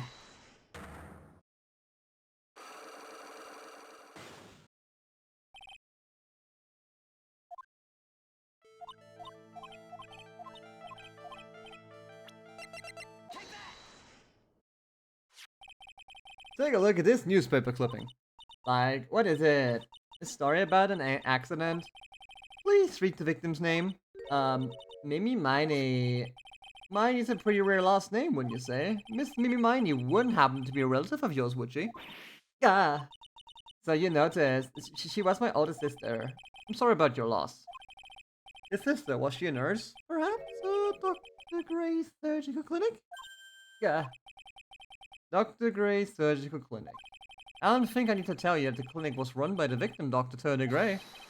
Which is how you knew of Dr. Gray. You knew him through your sister. Ba-boom!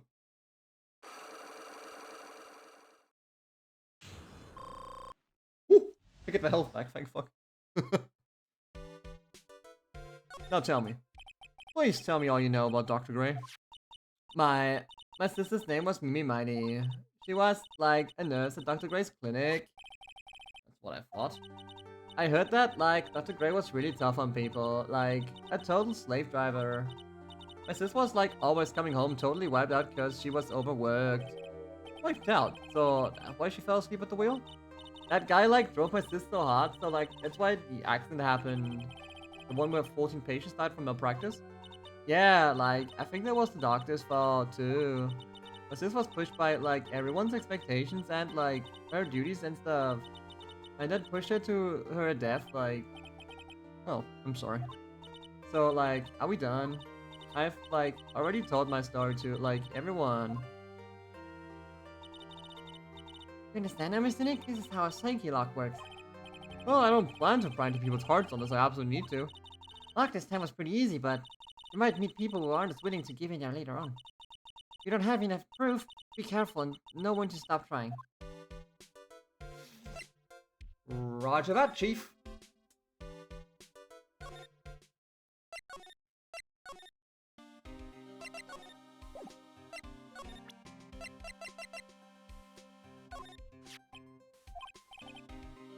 That's a pretty nice looking brooch. You should stop wearing an ugly old attorney's badge and start wearing that, pal. The detective is so nice. Aren't you happy, Mr. Nick? Happy? About what?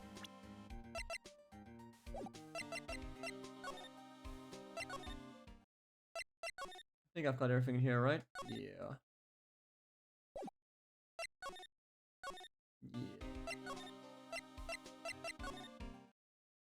Oh, shit. Mr. Nick, Huh? What's wrong? I have never left Crane Village. Really? Well, that's, pretty amazing. You're going to meet with Mystic Maya, aren't you? Please tell her I said hi. Sure thing. Hey, wait! She ran off. Again. Well, I know Inie's secret now, but... Eeny, meeny. Eeny, meeny, miny. Haha. I still don't have any idea how I'm going to save Maya. I don't even know if I should go in there with a smile or a straight face. Ugh.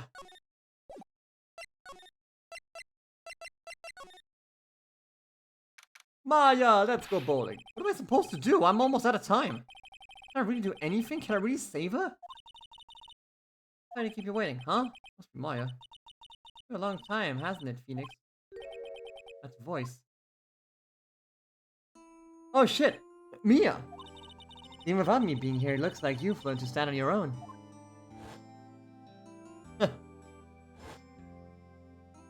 Hell yeah! Mia, she's Maya's older sister, my mentor. She's a top-notch defense lawyer, but a certain case forced her into retirement. But whenever I'm in trouble, she comes to help, just like this. The spirit comes back from the other world and borrows Maya's body for a bit. Phoenix, you can't make that kind of face in front of your client. A lawyer is someone who smiles no matter how bad it gets, and especially when it's bad. Mia, you can't smile at the end if you haven't been smiling the whole way there. In any case, the face you're making now is no face to show a client, Phoenix. But... So, tell me all about it. I'm going to guess that my sister's in a lot of trouble again. Yeah, about that. I told her everything about what happened in the last 2 days. Mia closed her eyes, even fought while she listened. I see. Mia, what am I supposed to do? Pretty clear what a good lawyer does in this situation. And that is, tell me please, believe in your convictions. And fight for the complete acquittal of your client. You think Maya's not guilty? How can you be so sure? I know she is, and I'll give you a hint as to why. Yeah? Mediums can't have dreams. They can't? From what you told me, it sounded like Maya was having a dream while channeling.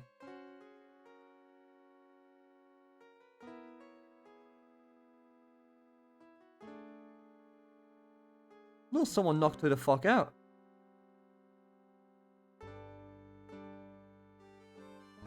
I mean, someone must have... No. Sleeping pills, maybe? Can you dream while unconscious? Oh, let me Google that, actually. Can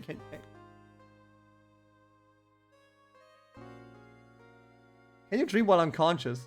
You can sometimes. Okay.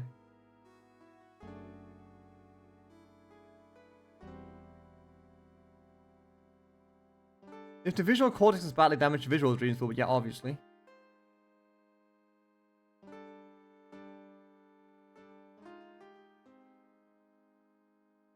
Dreams really some... Okay, listen, this is getting into like deep psych territory, but I don't want to read that. I just want to see if you can technically dream while unconscious. The answer is kinda yes. I think. Right. Yeah, she said she dreamt that she had died and had been buried in the ground. But that is impossible. You've heard it from her, I'm sure. When the medium channels, her own spirit disappears. Which means that it's impossible for her to dream during that time. Yeah, then, what does this mean? I think it's safe to bet that Maya was set up. Set up? It's up to you to blow the lid on this case tomorrow and see how she was set up. How am I supposed to prove her innocence when I have nothing to go on? If you're looking for a clue, it's already in your hands. It is? Just as it sounds, Phoenix, you already hold the key. Really? Come on, show me the key to this case. The key, huh? Alright, I'll show her the key I hold.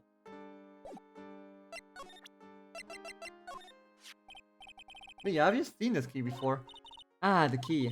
It's literally the key to understanding everything that's happening in this case. This key? Phoenix, listen. Right now, that key is sitting in your hand. However, it shouldn't be.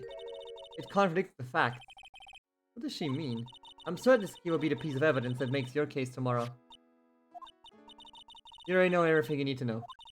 You know what the key to this case is. That is enough. But, or can I win tomorrow without knowing who the real murderer is? Who could have...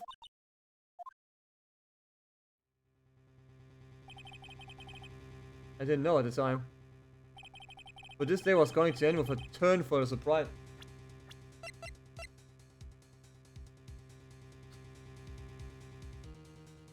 I'm not saying...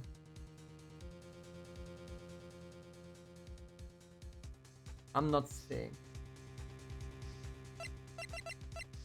Either her as a revenge, probably her as a revenge, or her. But I just boldly assume it's the fucking, it's her, because, you know.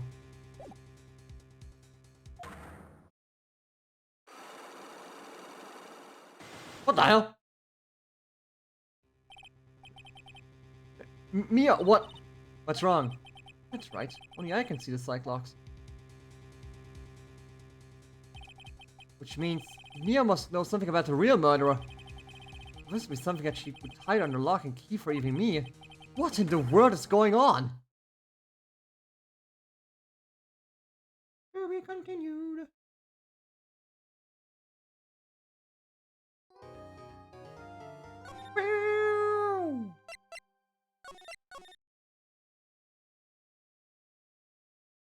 Babu.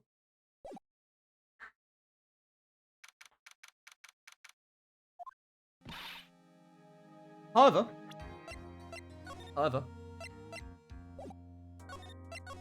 I'll cut it a bit shorter today.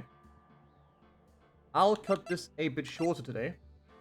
I'll be back in like half an hour roughly to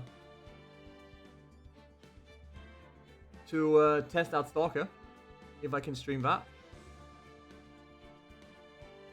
If I can stream that, I'll check that out. Because I still need to download like half of it. I finished half of it while I was like setting up stream and shit. And I'm gonna finish the half of it right afterwards. And then I'm gonna be back like trying to stream Stalker 2. If that all works, we'll be back tomorrow. If that all works out, we'll be back tomorrow. So yeah. I'll be doing my shit then. I hope to see y'all again either tomorrow or on Friday. It depends. It depends. It was Phoenix Wright, Justice for All. I do thank y'all for watching. And until then, don't die. Or get shot by a ghost, supposedly.